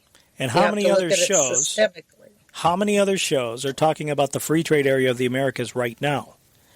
The overwhelming majority, and I listened to a lot of Patriot Radio over the last 3 days because I was outside working with chickens, and I can tell you, I didn't hear a single mention of the Free Trade Area of the Americas or the USMCA because there's so much going on. And I'm not blaming these shows because that's by design. That's the last thing they want people to be thinking about.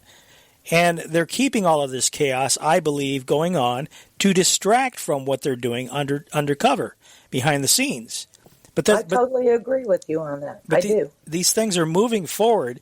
The Strong Cities Network, they describe themselves. The Strong Cities Network is the first ever global network of mayors, policymakers, and practitioners united in building social cohesion, and resilience to counter violent extremism in all of its forms. We connect cities, towns, and regions. around the world to share their local best practice on an international scale and collaborate at the subnational level to prevent violent extremism and the conditions in which extremism and radicalism can take hold in communities. Now, how are they doing, by the way, when we got our cities being burned down to the ground? When we got riots going on? And I think a lot of these people that were rioting were Somali refugees here in the United States. But anyway, they say the Strong Cities Network is made up of member cities in every major global region, each with specific lessons, practice, or challenges surrounding violent extremism. We work with mayors and local politicians, local political leaders, and frontline practitioners spanning multiple sectors in each member city. We also work closely with civil society groups and partner organizations in many areas. We believe that local communities are uniquely placed to counter violent extremism and create stronger and safer cities. We serve as a platform for communities, CVE professionals, and local political leaders to connect with their counterparts around the world and learn from the breadth of one another's experience. Our programming spans training, research, project implementation, and capacity building.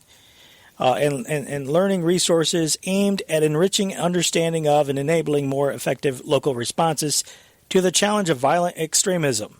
And sourcing and sharing best practices in local CVE, the Strong Cities Network does not aim to create a blueprint, quote-unquote, for local strategies. We are characterized by the diversity of our membership and the various forms of violent extremism present in each city. Our priority is to help cities identify where there is a leading local practice, assess what factors can support good practice in given context, and adapt and improve upon their own strategy design and implementation with a full appreciation of the specificity of one context to another. What a bunch of word salad. Yeah, exactly. Exactly. All of that is.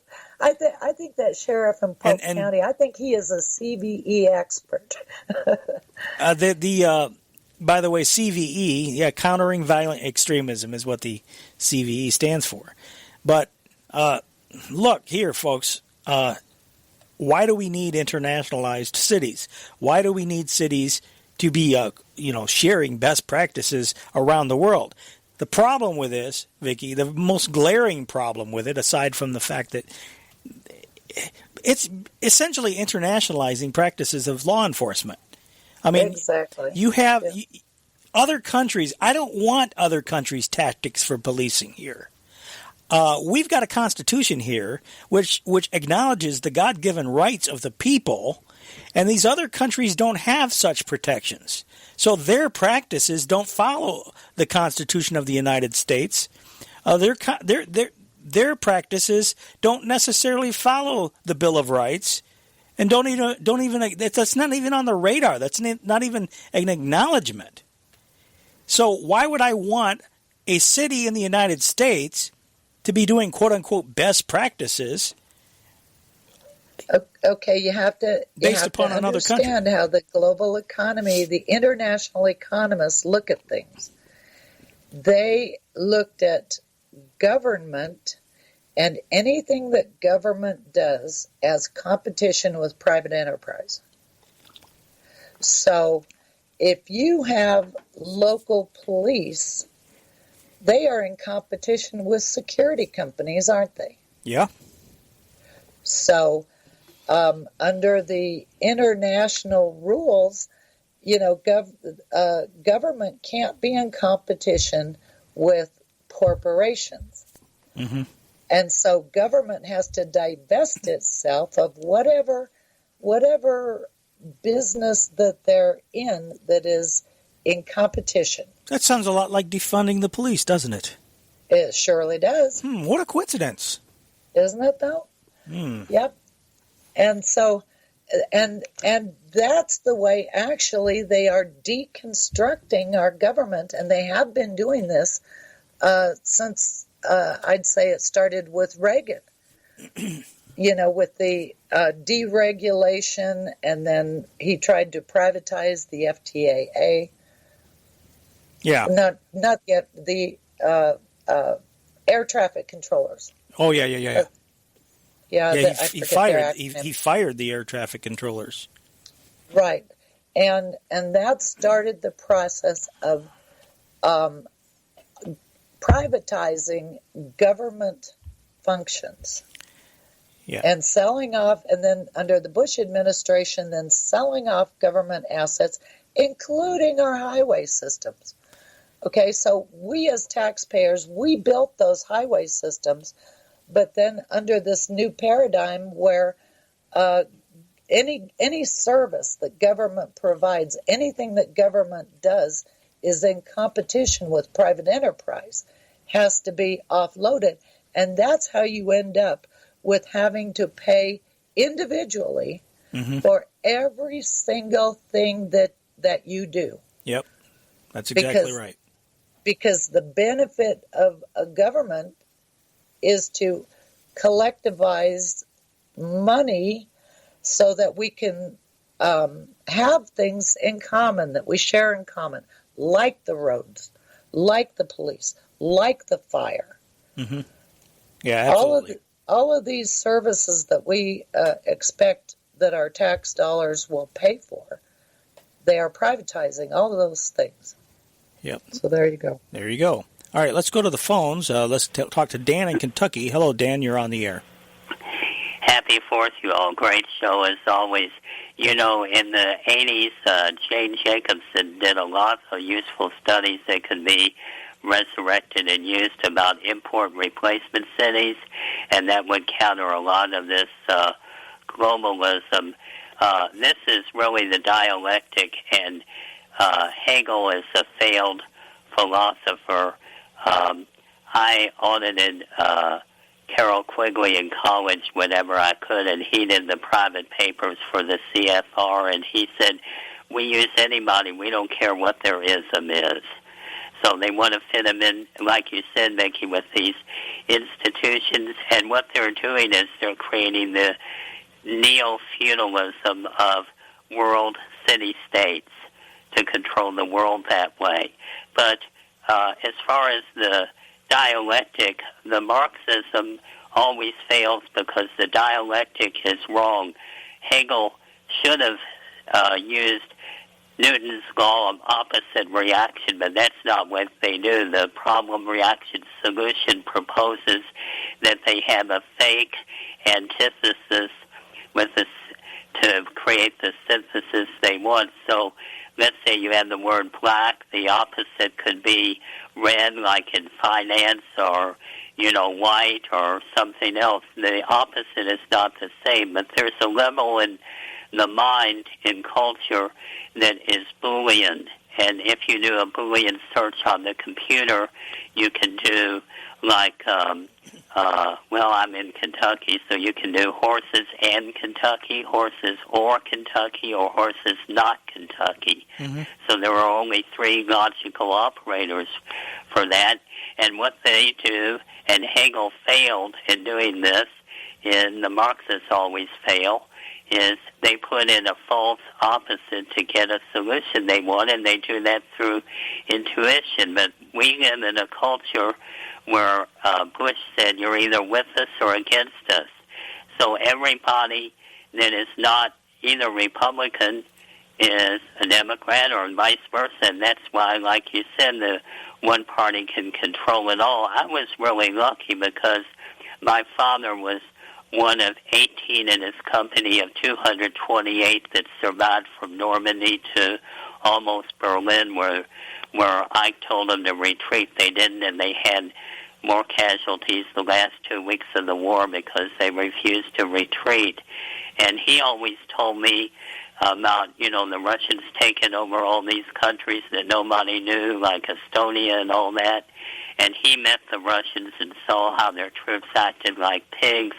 And when I was 11 years old, I went to a men's meeting with him, and there was a South Vietnamese priest who told the lecturer, he said, don't fight for our country because our government is corrupt, and they won't back you up. And so my father supported me in being against the Vietnam War for the right reasons. And so even though he was conservative, you know, he could cross the line and see both sides of the issue. And the problem is people don't see both sides because they don't have a context for everything else. The context of Republican is unavailable to a Democrat, and the context of a Democrat is unavailable to a Republican. The context is repressed, just like Bush said, you're either with us or against us. And most of the world isn't like that. And there's stories about like an Indian chief that the Jesuits wanted to convert in Canada, and the Jesuits said to the Huron chief, "Are you ready to convert now?" And the chief said, "Well, I listened to your story about Adam and Eve and the serpent. Don't you want to hear my story about our great bear?" So there's a lot of the world that doesn't think like we do. Yeah. And this is false dialectic and use, and people need to figure out the context of what's really going on, and it's institutional manipulation, like you said, Vicky. Mm-hmm. Yeah, you're exactly right, and that's the problem with what's going on over in Hong Kong. We didn't finish that, but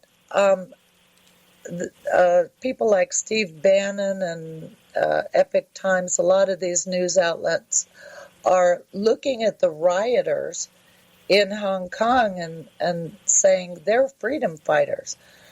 Well, if you flip the situation around, they could be looking at the United States and saying that the people that are occupying CHAZ or that wanted to set up the autonomous zone, they are freedom fighters. Yeah, and right? the rioters and everything. Yeah, right. And in fact, that has been said. If you remember, I think it was last week.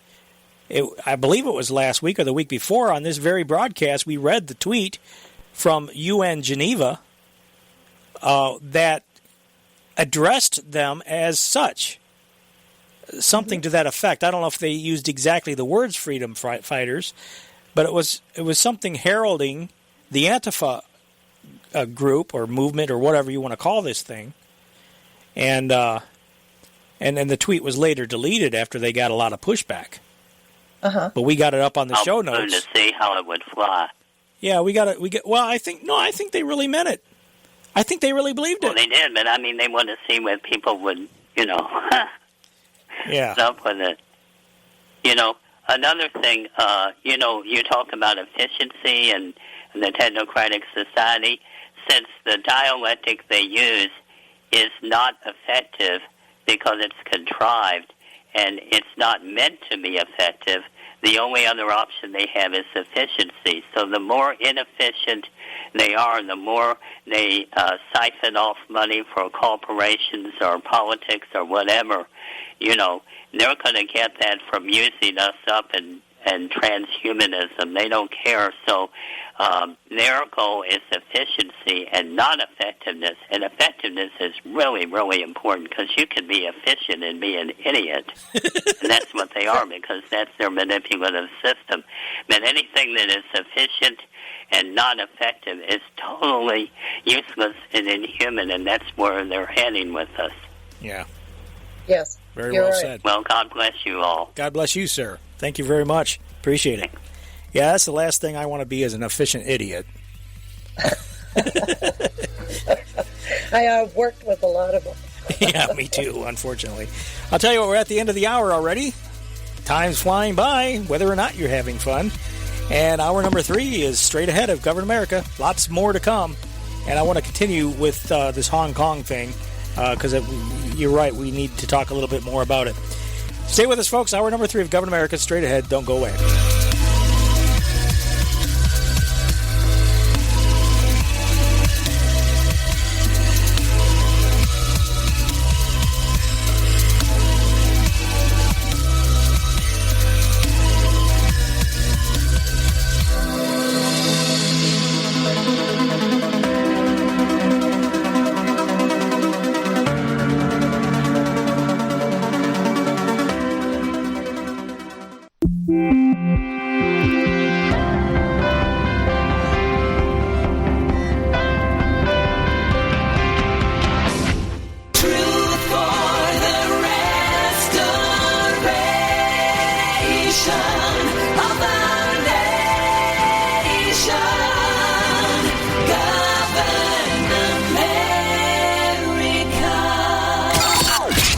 have before us the opportunity to forge for ourselves and for future generations a new world order. New world order. New world order.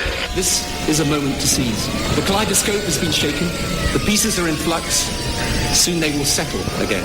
Before they do, let us reorder this world around us. A new world order. A world where the United Nations is poised to fulfill the historic vision of its founders. Nevertheless, the United States is in a key position to shape this so that the problem of the Bush presidency will be the emergence of a new international order. The first decade of the 21st century, that out of what will be seen as the greatest restructuring of the global economy,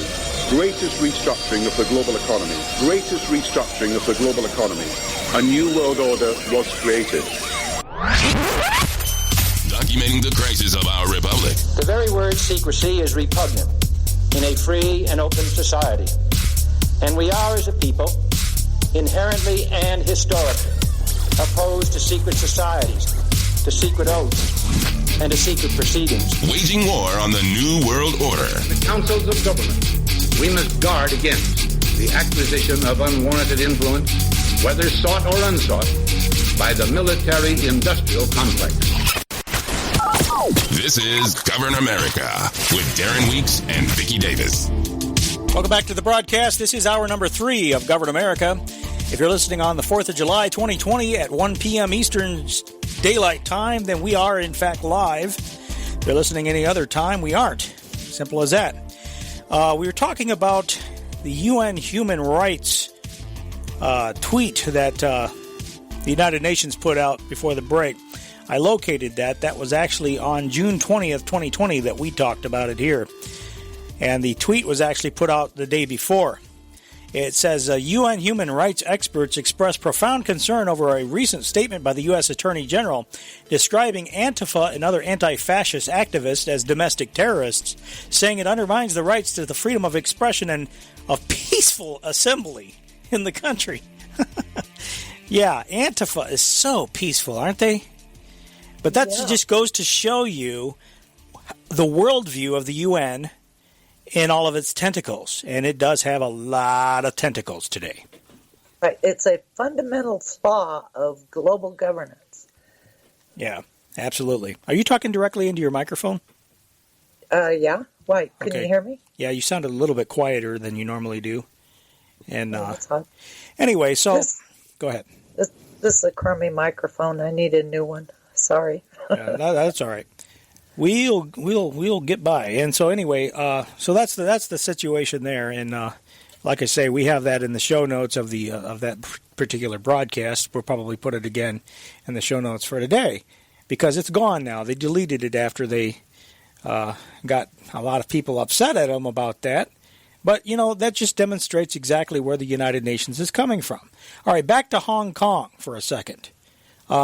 Here's another report about Hong Kong refugees from Joshua Phillip. Meanwhile, 4 newspaper distributors of the Epoch Times were arrested in Hong Kong. They were released the following day on bail, but police kept their clothes and posters, saying they would be held for evidence in an investigation. The arrests follow the CCP's creation of new national security laws that allow the Chinese regime to extend its laws into Hong Kong, and these criminalize many forms of dissent and criticisms of the Chinese Communist Party. And meanwhile, in the United States and Australia, they're looking now to grant refugee status to Hong Kong residents who are looking to escape possible persecution under these new national security laws. And this follows a move from the United Kingdom that may give Hong Kongers a road to citizenship. This is a very, very worrying situation that's developing, Vicky, because as you know, you sent me that clip from the Indian news service. I forget, I don't have it before me at the moment, but that Indian news service provided, I'll get it, because I actually clipped that. It's kind of lengthy, but it goes into detail about how China has become very, very land hungry, very, very territory hungry.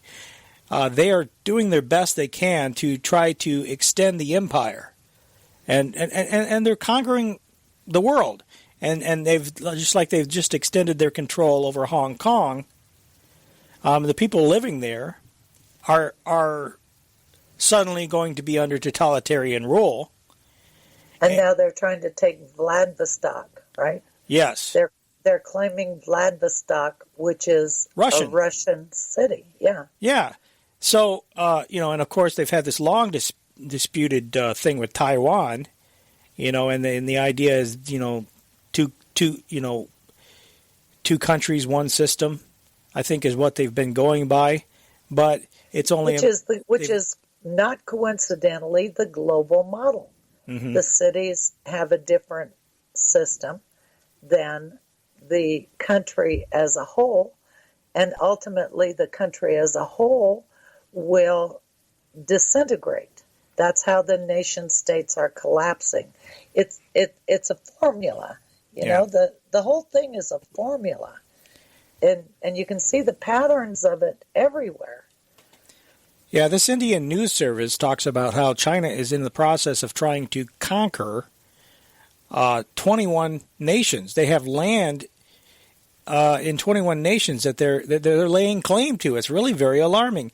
And what's remarkable about this whole situation is the country you just named off again. What say it again? It's Russia. It's the Vladivostok. It's a port city, Vladivostok. Vladivostok. Yeah. Yeah, Vladivostok. They are in. They like. Russia and China have been working together. And that's what's so weird about this whole situation. Because largely, I think, because of this paradigm that has been engineered by the neocons, by the spooks in the CIA. They have engineered this anti-Russian thing in the United States, where the United States cannot peacefully coexist with Russia. We got to always have basically a Cold War of some type going on, and the threat of a hot war taking place. Where we're poking the bear all the time. The latest thing, of course, is that now they're saying that Russia had some kind of bounty on U.S. troops. That there was some kind of deal where, and I think they're probably going to try to use this again to maybe even impeach Trump again if he gets reelected, because they're claiming that there was some kind of bounty that Russia was doing on U.S. troops. I don't have any idea if it's true. I highly doubt it, really. They could have just made it up.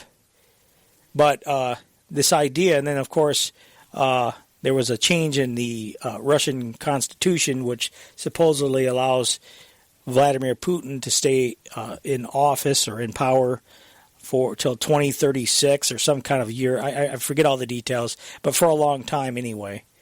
And they're claiming there's all kinds of irregularities with the vote and stuff. And it's difficult to know what to believe and what not to believe because we have such a poison media over here. But this idea that, the United States can't work with Russia because we have to be enemies with Russia.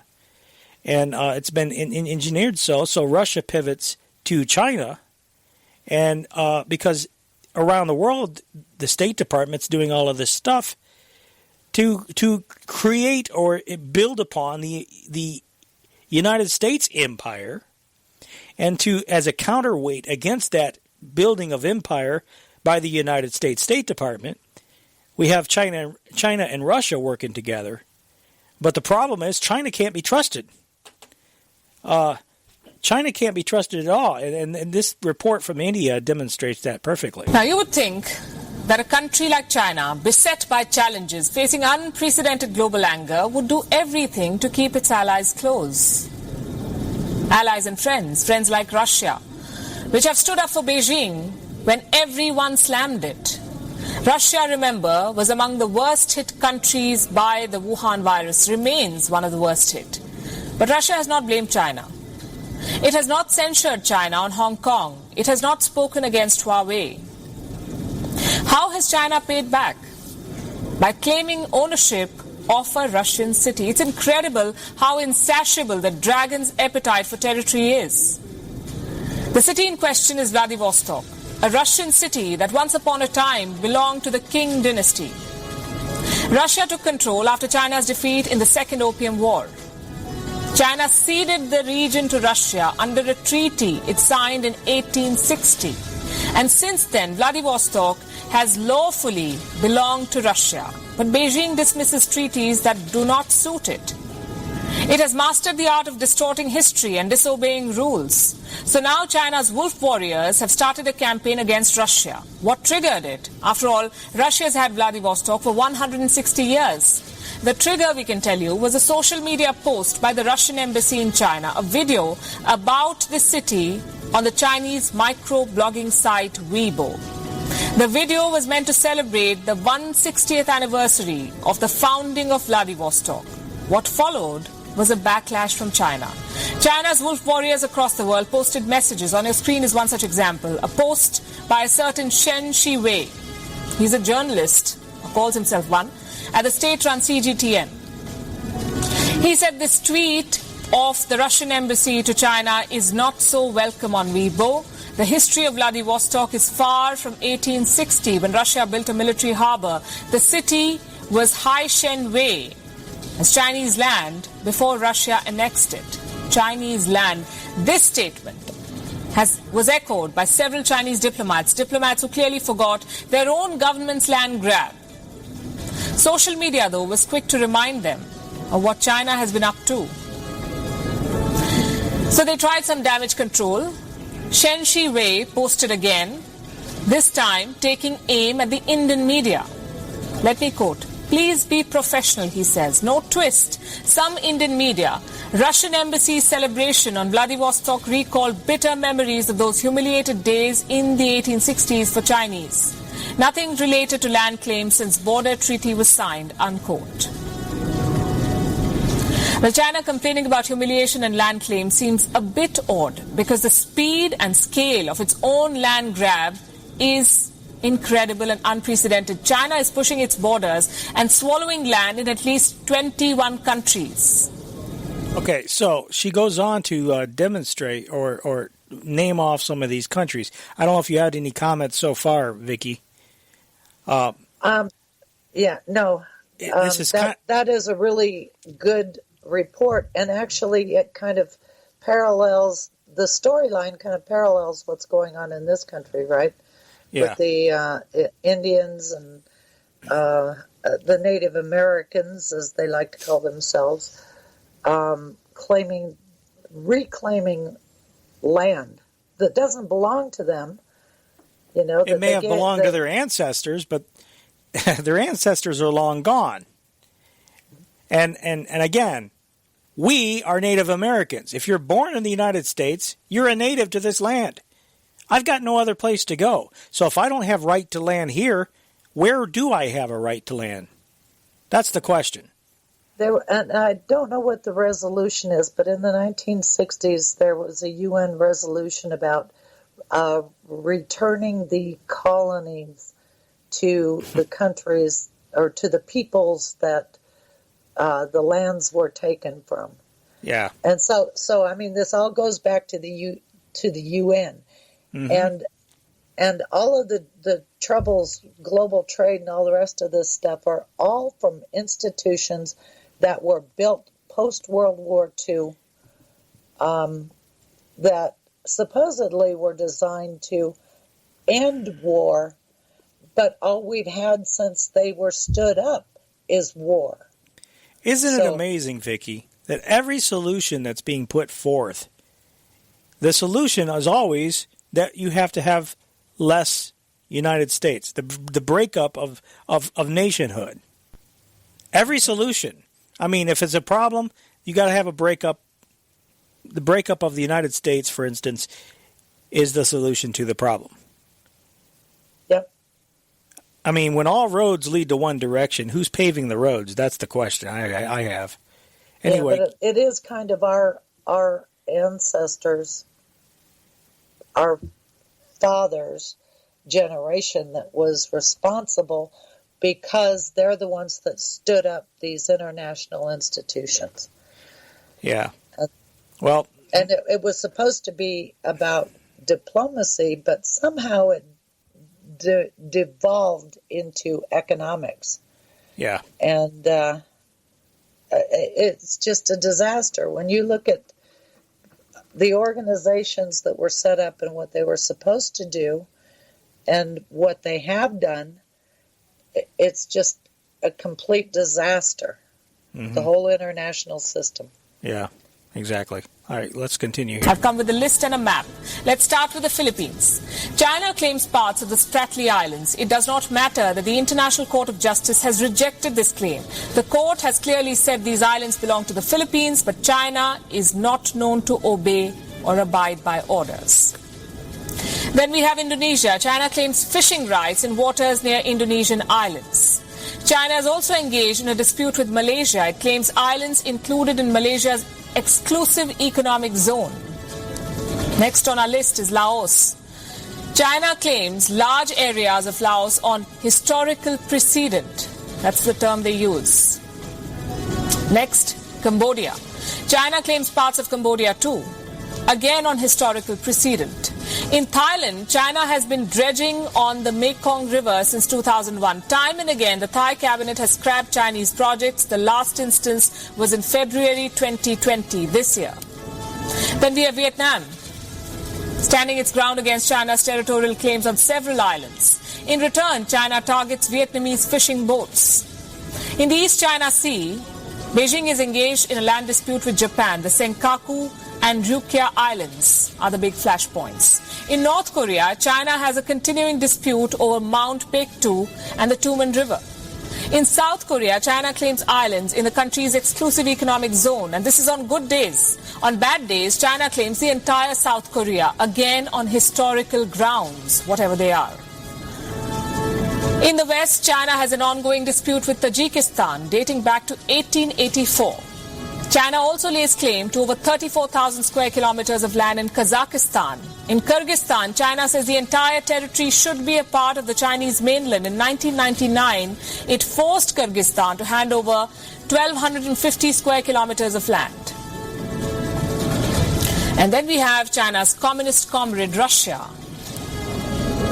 China claims at least 160,000 square kilometers of Russian land despite signing several agreements. Vladivostok is just the tip of the iceberg.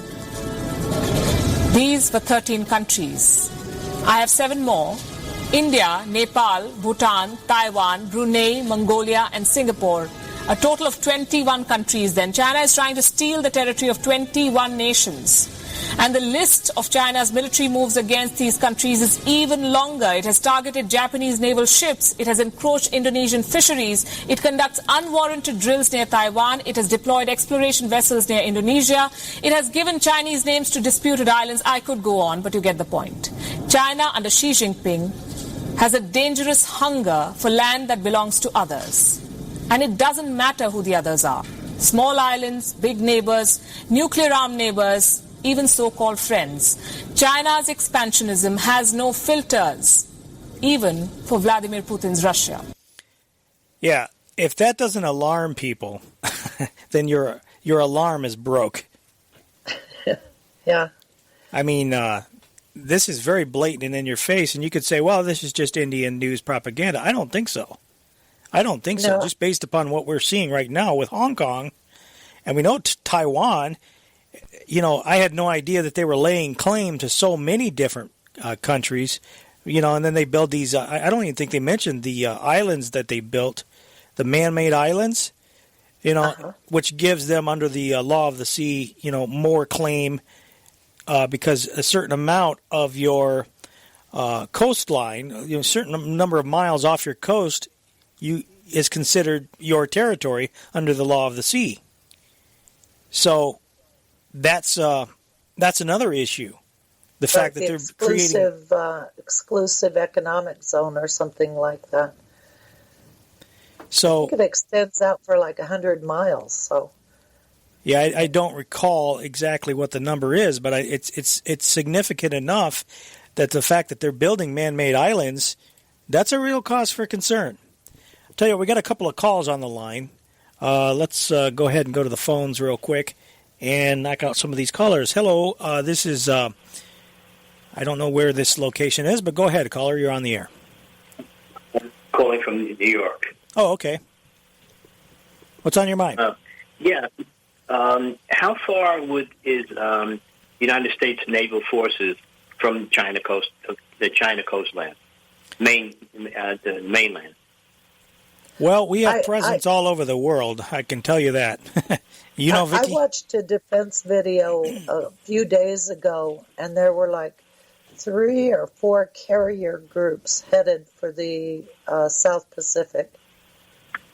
Pretty impressive sight. And the last number I saw was something like 150 nautical miles, which is, I'm not sure what that would be in distance, but what do you expect someone to do if you're that close and you're nuclear weaponed? Well, I am not glossing over the fact that the United States has been nation building or meddling into the affairs of other countries as well. You're not going to get an argument with me on that.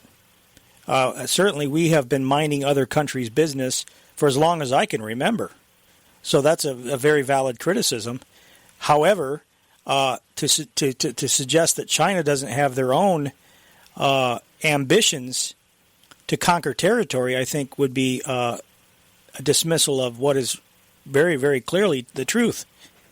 So it is a problem. They do. I'm sorry? I agree. They have designs on worldwide domination in many areas. No question about it. Mm-hmm. They have their fingers and their forks in certain parts of Africa right now. Yeah, exactly. Hopefully Africans will see through this madness, stop being paid bribes, and throw them out in many cases. Are you familiar with John Perkins, who wrote the book Confessions of an Economic Hitman? Yeah, I've heard a lot about the book, and I'd like to get a copy and read it because it sounds like a very, very important book. You want to elaborate a little bit on it? Well, he was an economist for, it was either the IMF or the World Bank, one of the two, maybe both. Mm-hmm. And he said his job was to offer money, loans, different countries, and if they didn't, if they took the loans and couldn't pay them back, well, the Marines were sent in. Yeah, so it's a carrot and stick approach. Hello, Smedley Butler. Yeah, exactly. It's a carrot and stick approach. As I recall, didn't he say something about he brings 2 suitcases, one with money and the other one is the force? Yeah, look, exactly. And the World Bank is one of those post-World War II institutions that is corrupt. And it was in 1990 when they agreed to Houston terms, which means that if you couldn't pay the money back, they would take your property. So that is the model that China is following. They are funding ports all over the world, and then if the country can't pay the money back, then China claims the land. Well, sure, it's happening, and I'm not surprised because this is what you call political karma, political payback, and I'm not endorsing it because I know how voracious China is. But what's happening partially? Oh, by the way, did you know that Richard Haas, the chairman of the president of the Council on Foreign Relations, very powerful group, as you know, made a speech in Taiwan. Maybe 8 or 9 years ago, where he called for the end of local currencies. Now, see, here's the thing that annoys me to no end. While Americans are looking over their shoulder at me, trying to figure out what I'm going to do because I'm an African American man, Richard Haas is in the process of neutering the country, at least in that area as well. So you see, white America. Oh, sometimes you're barking up the wrong tree. Now, I was looking at this guy in Florida who said he wants to deputize. You know the story that you talked about. Yes, before. Yes. This guy is considered a clown in Florida, amongst other sheriffs. He's considered a clown. Is he? And I hadn't heard. There's I an hadn't election heard that. going on. Well, but it's the left that is saying that the guy is a clown because they do the same thing in the area where I live, Oregon, Idaho, Washington State. It's the leftists who are saying the guy is a clown because he wants to maintain law and order when there are dissidents that are trying to destroy everything, taking down statues. There was in Oregon yesterday or the day before, they even attacked a statue of an elk.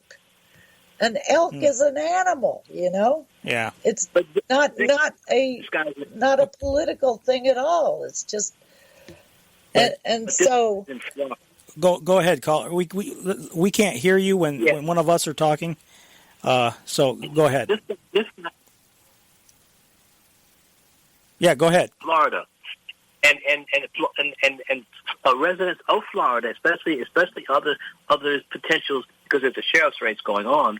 They are saying that he's a clown, and there are other layers of law enforcement that would kick into play should there be some type of uprising by protesters. So he's considered, and also there was a number of personal incidents where his integrity is being questioned. So I suspect.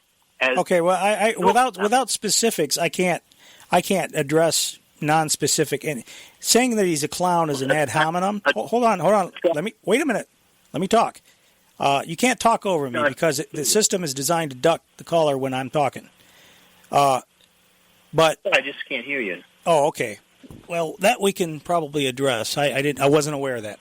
The thing is that calling somebody a clown is like calling them a racist. It's an ad hominem attack designed to try to discredit somebody without a substantive argument.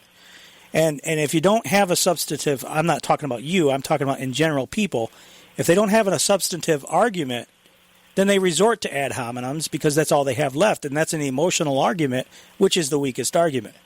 And so without specifics, I can't really address the details. All I know is what he was saying in that clip is absolutely spot on. Deputizing people, talking to people about, because that's the reason why we have a Second Amendment in the first place, is because at one time guns were required. At one time, that's what the militia was. Is every male between the ages of, 16 and 45 or something? I probably got the numbers wrong. But anyway, every male in the country who was able-bodied was required to have a gun, have it at the ready, have it well-maintained, and it was well-regulated because they sent somebody around to make sure that you had your gun and had it ready because that was Homeland Security. That was our national defense. That's what the Constitution's talking about when it says a well-regulated militia and the right to keep and bear arms. It's talking about the people because it was necessary for the national defense. And they've tried to rewrite that and make it into something that it wasn't. But the fact is that so it's not a far cry. It's not a stretch to say that you're going to deputize the people, because at one time, if you go back into history, that's what the people were, the defense. And even today, we can see with all of the unrest and rioting going on in various places. It's the firearms owners that are the last line of defense. You can call the cops and hope they get there in time, but guess what? They're easily overwhelmed, as we've seen, and nowhere to be found when you really need them. So if you can't defend yourself, you're pretty much left high and dry. Go ahead. I'll give you the last word. Well, what his critics are saying, that he exaggerated the situation because there's a sheriff's race going on right now, and he's using that as a photo op. Okay, well, that may very well be true, and I'm not here to make my bed with the sheriff, because I don't, like I say, I don't know. I know very little about him. All I know is what he was saying in that clip made a lot of sense, and so like I have no dog in this fight as far as the sheriff himself personally. Is it anything else? So you would rather have, Joe Blow around the corner from me deputized because he doesn't like to mow my lawn?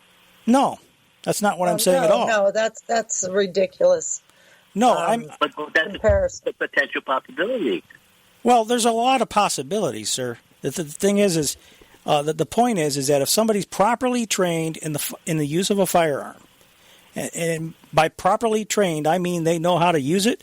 They know how to use it safely. They're familiar with the laws, when to use it, when not to use it, how to de-escalate the situation. I mean, certainly training needs to be involved, but I know there's a lot of, then I have no problem with that person being deputized against a mob of people. Would you rather have people being able to, roving gangs of people, being able to go from neighborhood to neighborhood, burglarize, rape, pillage, plunder, and burn people's houses down? I don't think you really want that. Yeah, well, I disagree with you. There are people that want that, and in fact, it's being promoted right now. So we have to think about solutions when the law enforcement is overrun.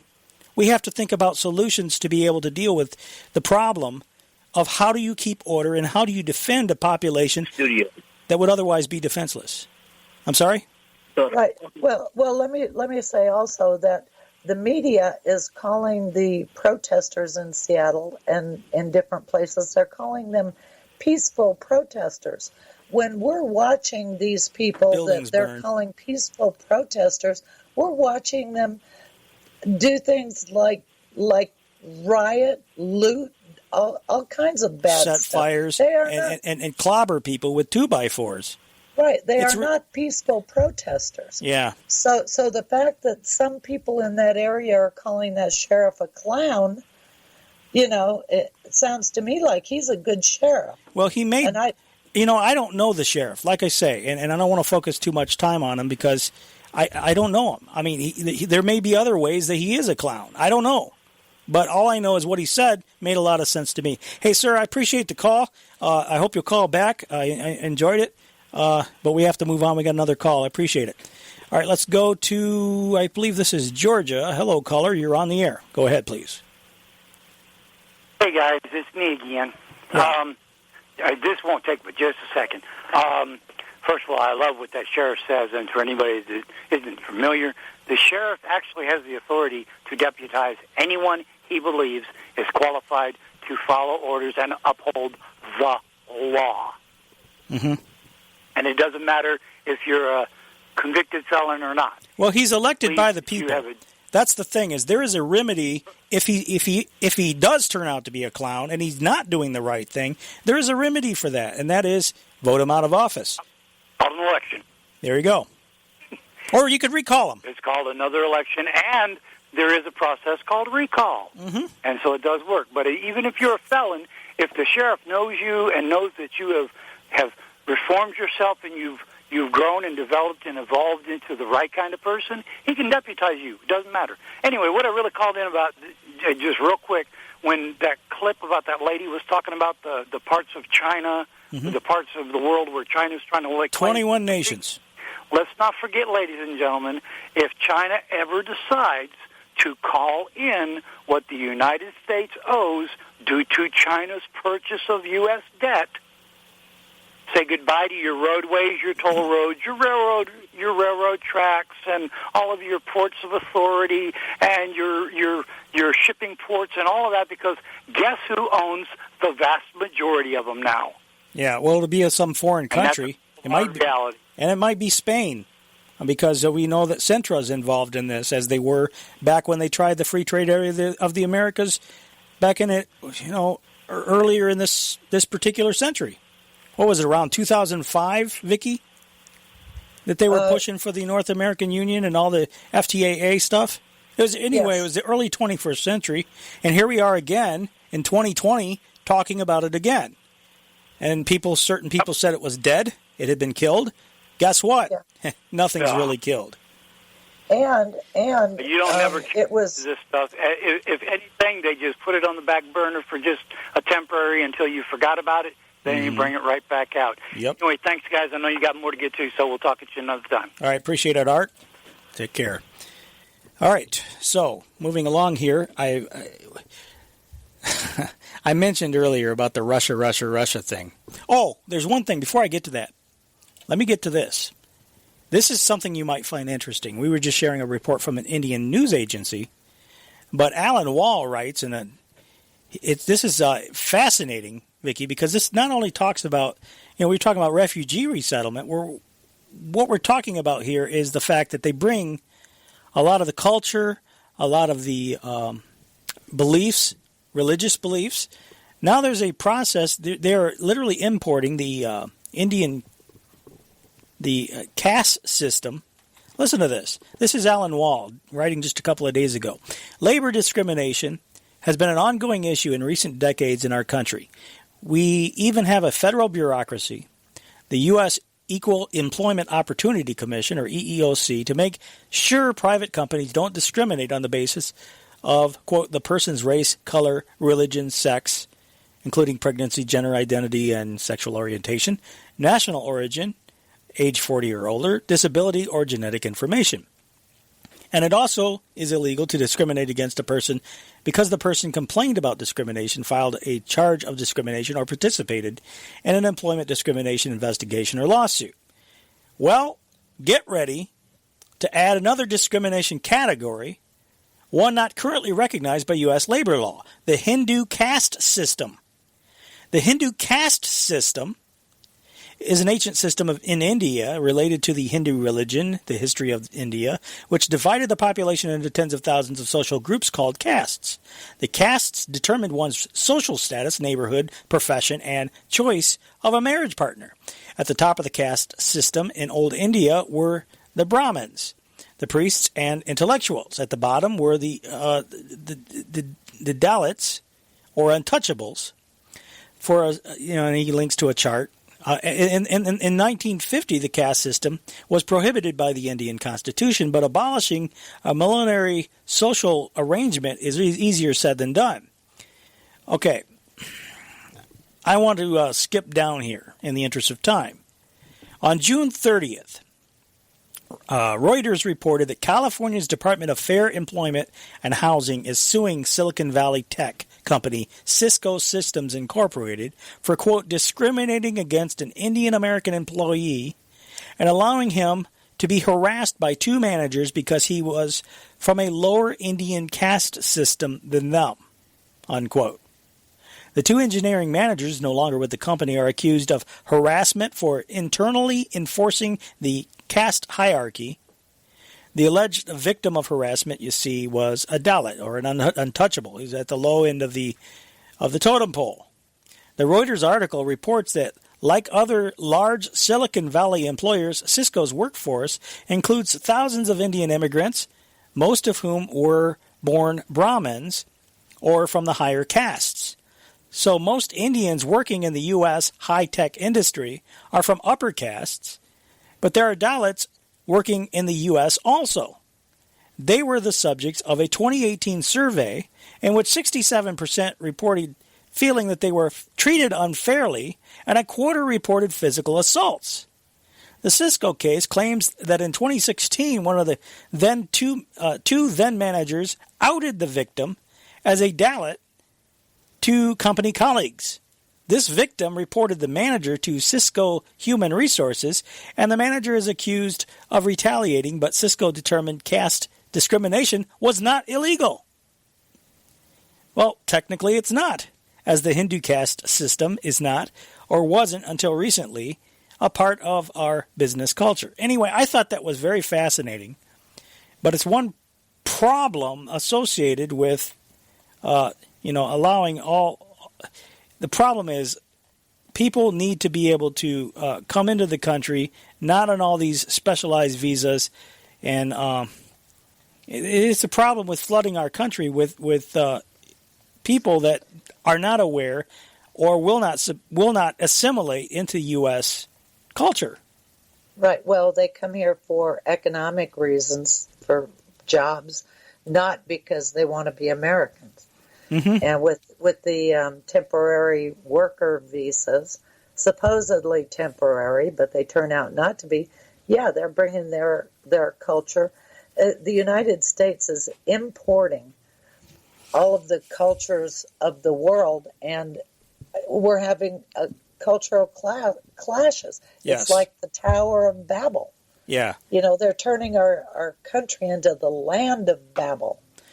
This notion of a melting pot, how's that working out for us?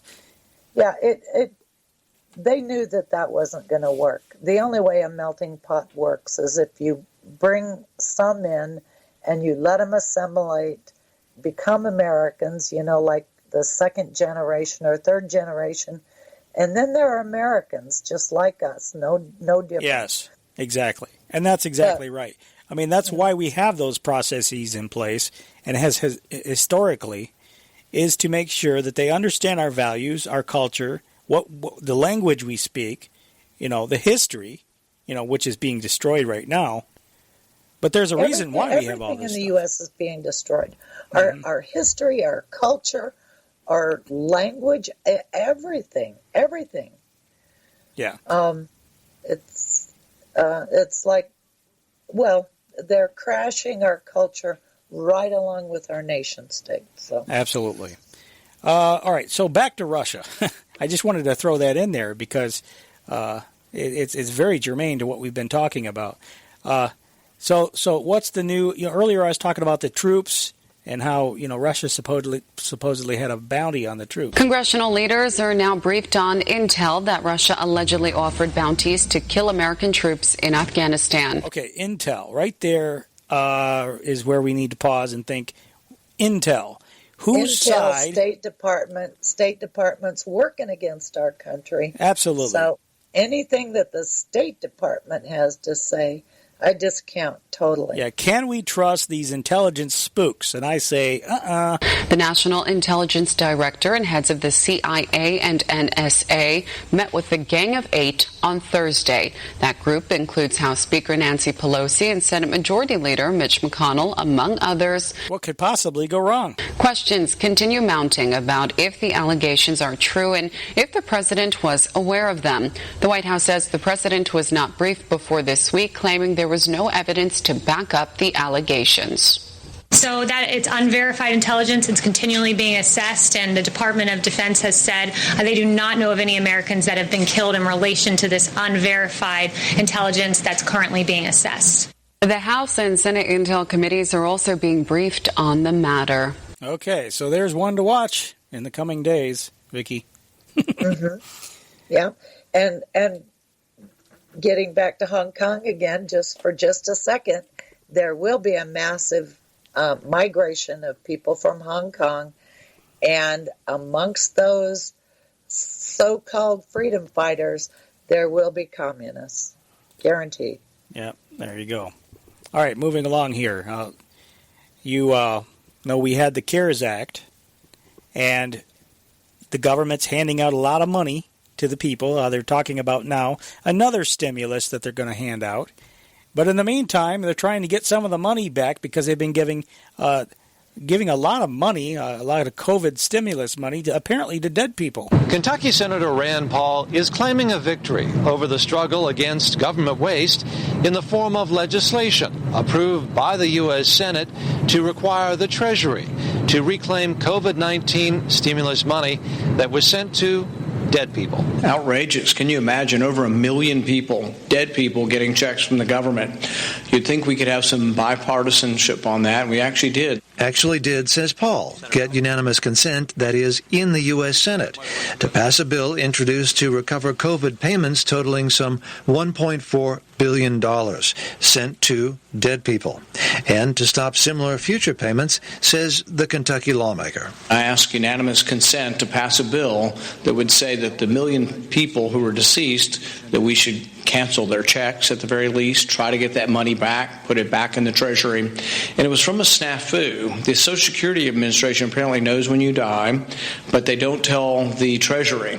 They tell the IRS, which is part of the Treasury, but then the IRS doesn't tell the Treasury because they don't think they're allowed to. So my bill would allow Treasury, the IRS, and Social Security to talk to each other to try to make sure that we don't send checks to dead people. According to the General Accountability Office, the IRS typically uses data from other government sources, such as the death records maintained by the Social Security Administration, to detect and prevent erroneous and fraudulent tax refund claims. But Treasury and the IRS did not use the death records to stop payments to dead people for the first 3 batches of payments under the CARES Act, because of the legal interpretation under which the IRS was operating. Information is not shared. Does that strike you as odd? Well, here's what I heard. I heard that the checks actually went out and said in the memo line, deceased.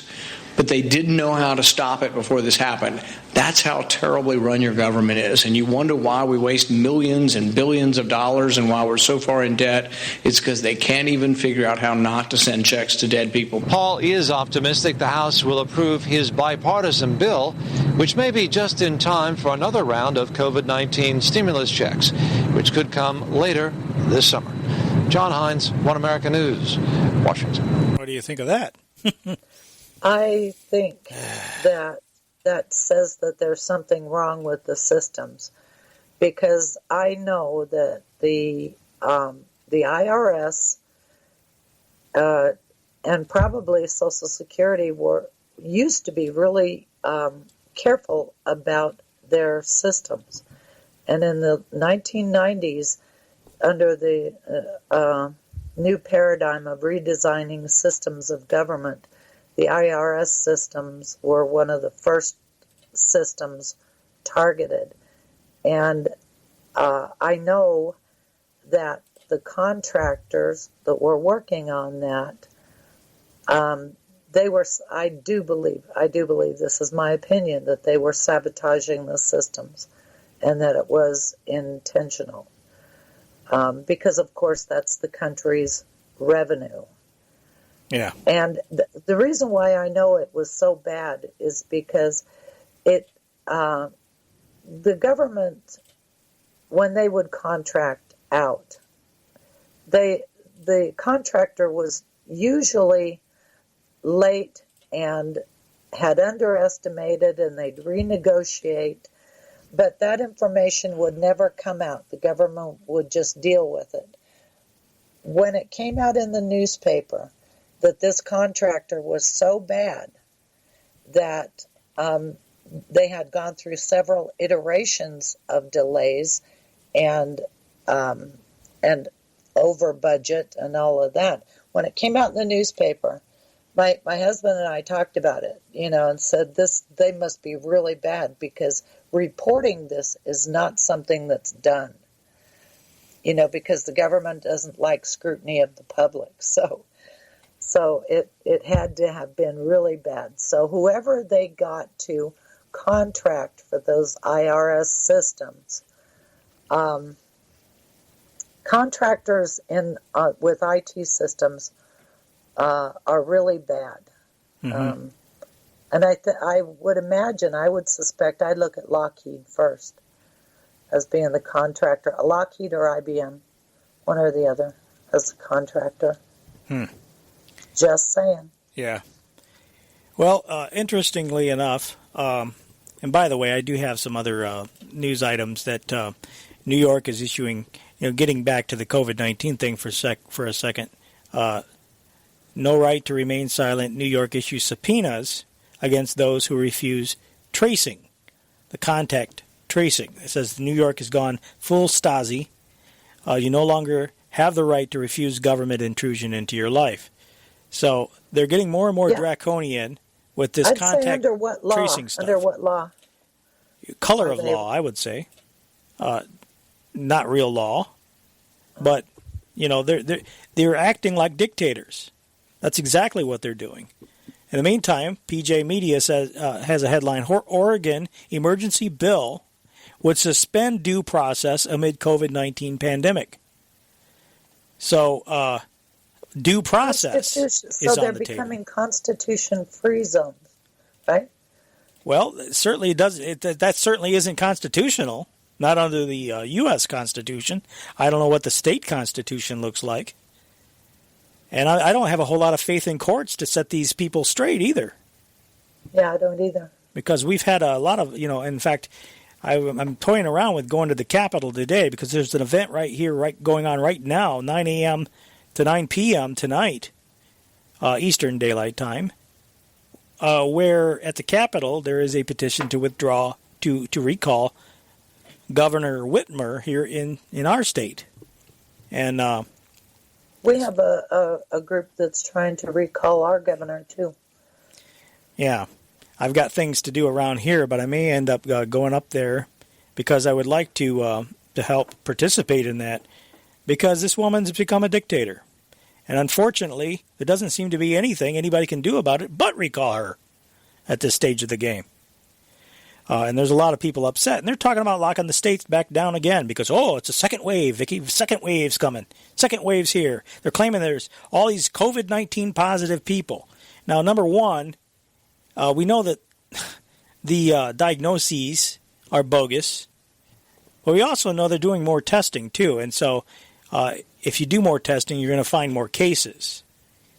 But I don't trust the fact that they're real cases, given the fact that there's been a monetary incentive of thousands of dollars for each case and thousands more if the case goes near fatal. In other words, they go on a ventilator.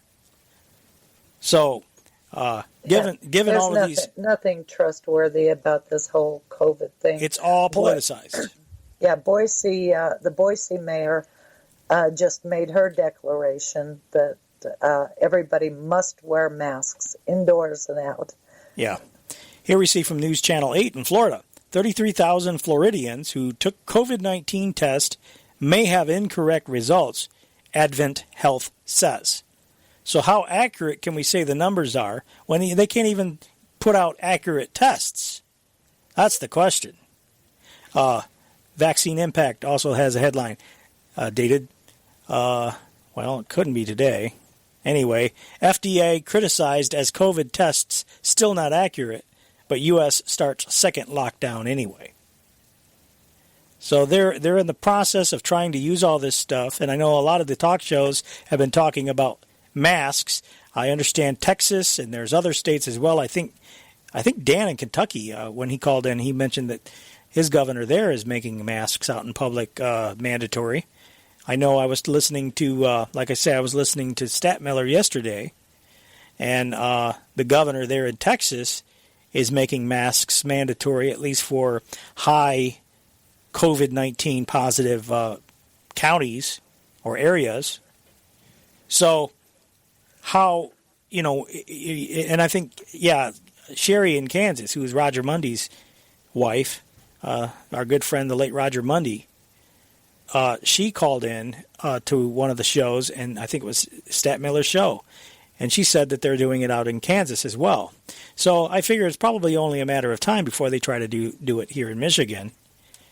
But there's a push now, and it's a push to get people to wear masks, cover up your face, cover up your identity, and breathe your own CO2 poison out. And all your germs, breathe it all, and for what purpose? I think it's just as much psychological as it is physical, to be honest with you. Well, the masks really, because masks have turned into a fashion statement, the masks, it's just absurd. It rises to a level of absurdity that I don't know what these people are thinking walking around in the masks. Yeah. Because if it was a serious threat, you wouldn't have fashion masks. I mean, it's just stupid. Yeah. They've bought into. Many people have bought into the propaganda. They've been buying into the lies. They're scared. We're not the land of the free and home of the brave anymore. But that shouldn't shut off your brain. Well, unfortunately, people's brains have been shut off for many, many years. And that's what our purpose here is, to try to get people to turn on their brain. All right. You know what? Last week, we played audio from the National Governors Association panel discussion on financing America's infrastructure future. There was one soundbite that we didn't get into, and that was from Carlos Ugarte, who was the global head of the development for Centra. Because, again, there's this push for privatization of America's infrastructure, and Centra was at the center of that. during the push for the North American superhighway system. It's important to understand that P3 is not a financing tool. P3 is a way to maximize the value of an asset. And it's important important to understand that when he's talking about P3, again, it's public-private partnerships. Okay, that means the government's going in with the private sector, forming partnerships, and there you go. P3 is a way to maximize the value of an asset. And by maximizing the value of an asset, you bring financing, you bring innovation, you bring politics, and you bring the partnership with the state. As Governor Northam said, I-66, they brought a $8 billion project. But when they studied the project themselves, the project was a $600 million subsidy. So from $600 million that the government has to put the money in the pocket to give, they end up building a $4 billion project and saving $2 billion. That is what P3 is all about. Actually, Governor, you can see my pin here from your state. Okay, and so I think it's important to see what has been done correctly in the U.S. I mean, I'm not saying in England or in Australia or in Spain or in Chile or in Europe. They're not good examples. They're very good examples. But you have good examples, excellent examples, and as Governor Northam said, 3 decades of examples in Virginia. Then you have Texas, with very good examples in Texas too, And the important thing here in the U.S. is, the problem in the U.S. I see that P3s are seen as a financing tool, and they're missing the big point, And the big point is generating value for the asset, increasing the value for the asset, so that will release the taxpayer money for other needs. Yeah, in other words, they're not going to give it back to the taxpayer. Generating value for the asset means generating value for the company. That's what he's really getting at here. The value of our roads is that we can drive to work. Yeah, we don't need to generate. Drive to another city. We can drive to a doctor's appointment. So what this guy's saying, maximize the value of an asset. Yeah. There's a difference between government and a corporation. Governments don't need to maximize the value of the asset. The asset already has value. Because the value of the asset is inherent in the asset. The public good. Exactly. Yeah. So they're enhancing the value of the company that owns the asset after the government traitorously gives it away. And that's the point. Yeah, that we paid for. Exactly. So this is the point, ladies and gentlemen, as we are observing Independence Day today, July 4th, 2020. How independent are you when your infrastructure is being sold out from under you? That's the question. All right, we got to go. We're out of time. Thank you, Vicky, as always. Never enough time, but we'll come back here next week, Lord willing. Same time, same outlet. In the meantime, pray for this republic. Do what you can to restore it. God bless each and every one of you. Try to keep your chin up and have a good time, okay? Happy 4th. We love you. All right, take it easy. Bye-bye. Thanks, Vicky.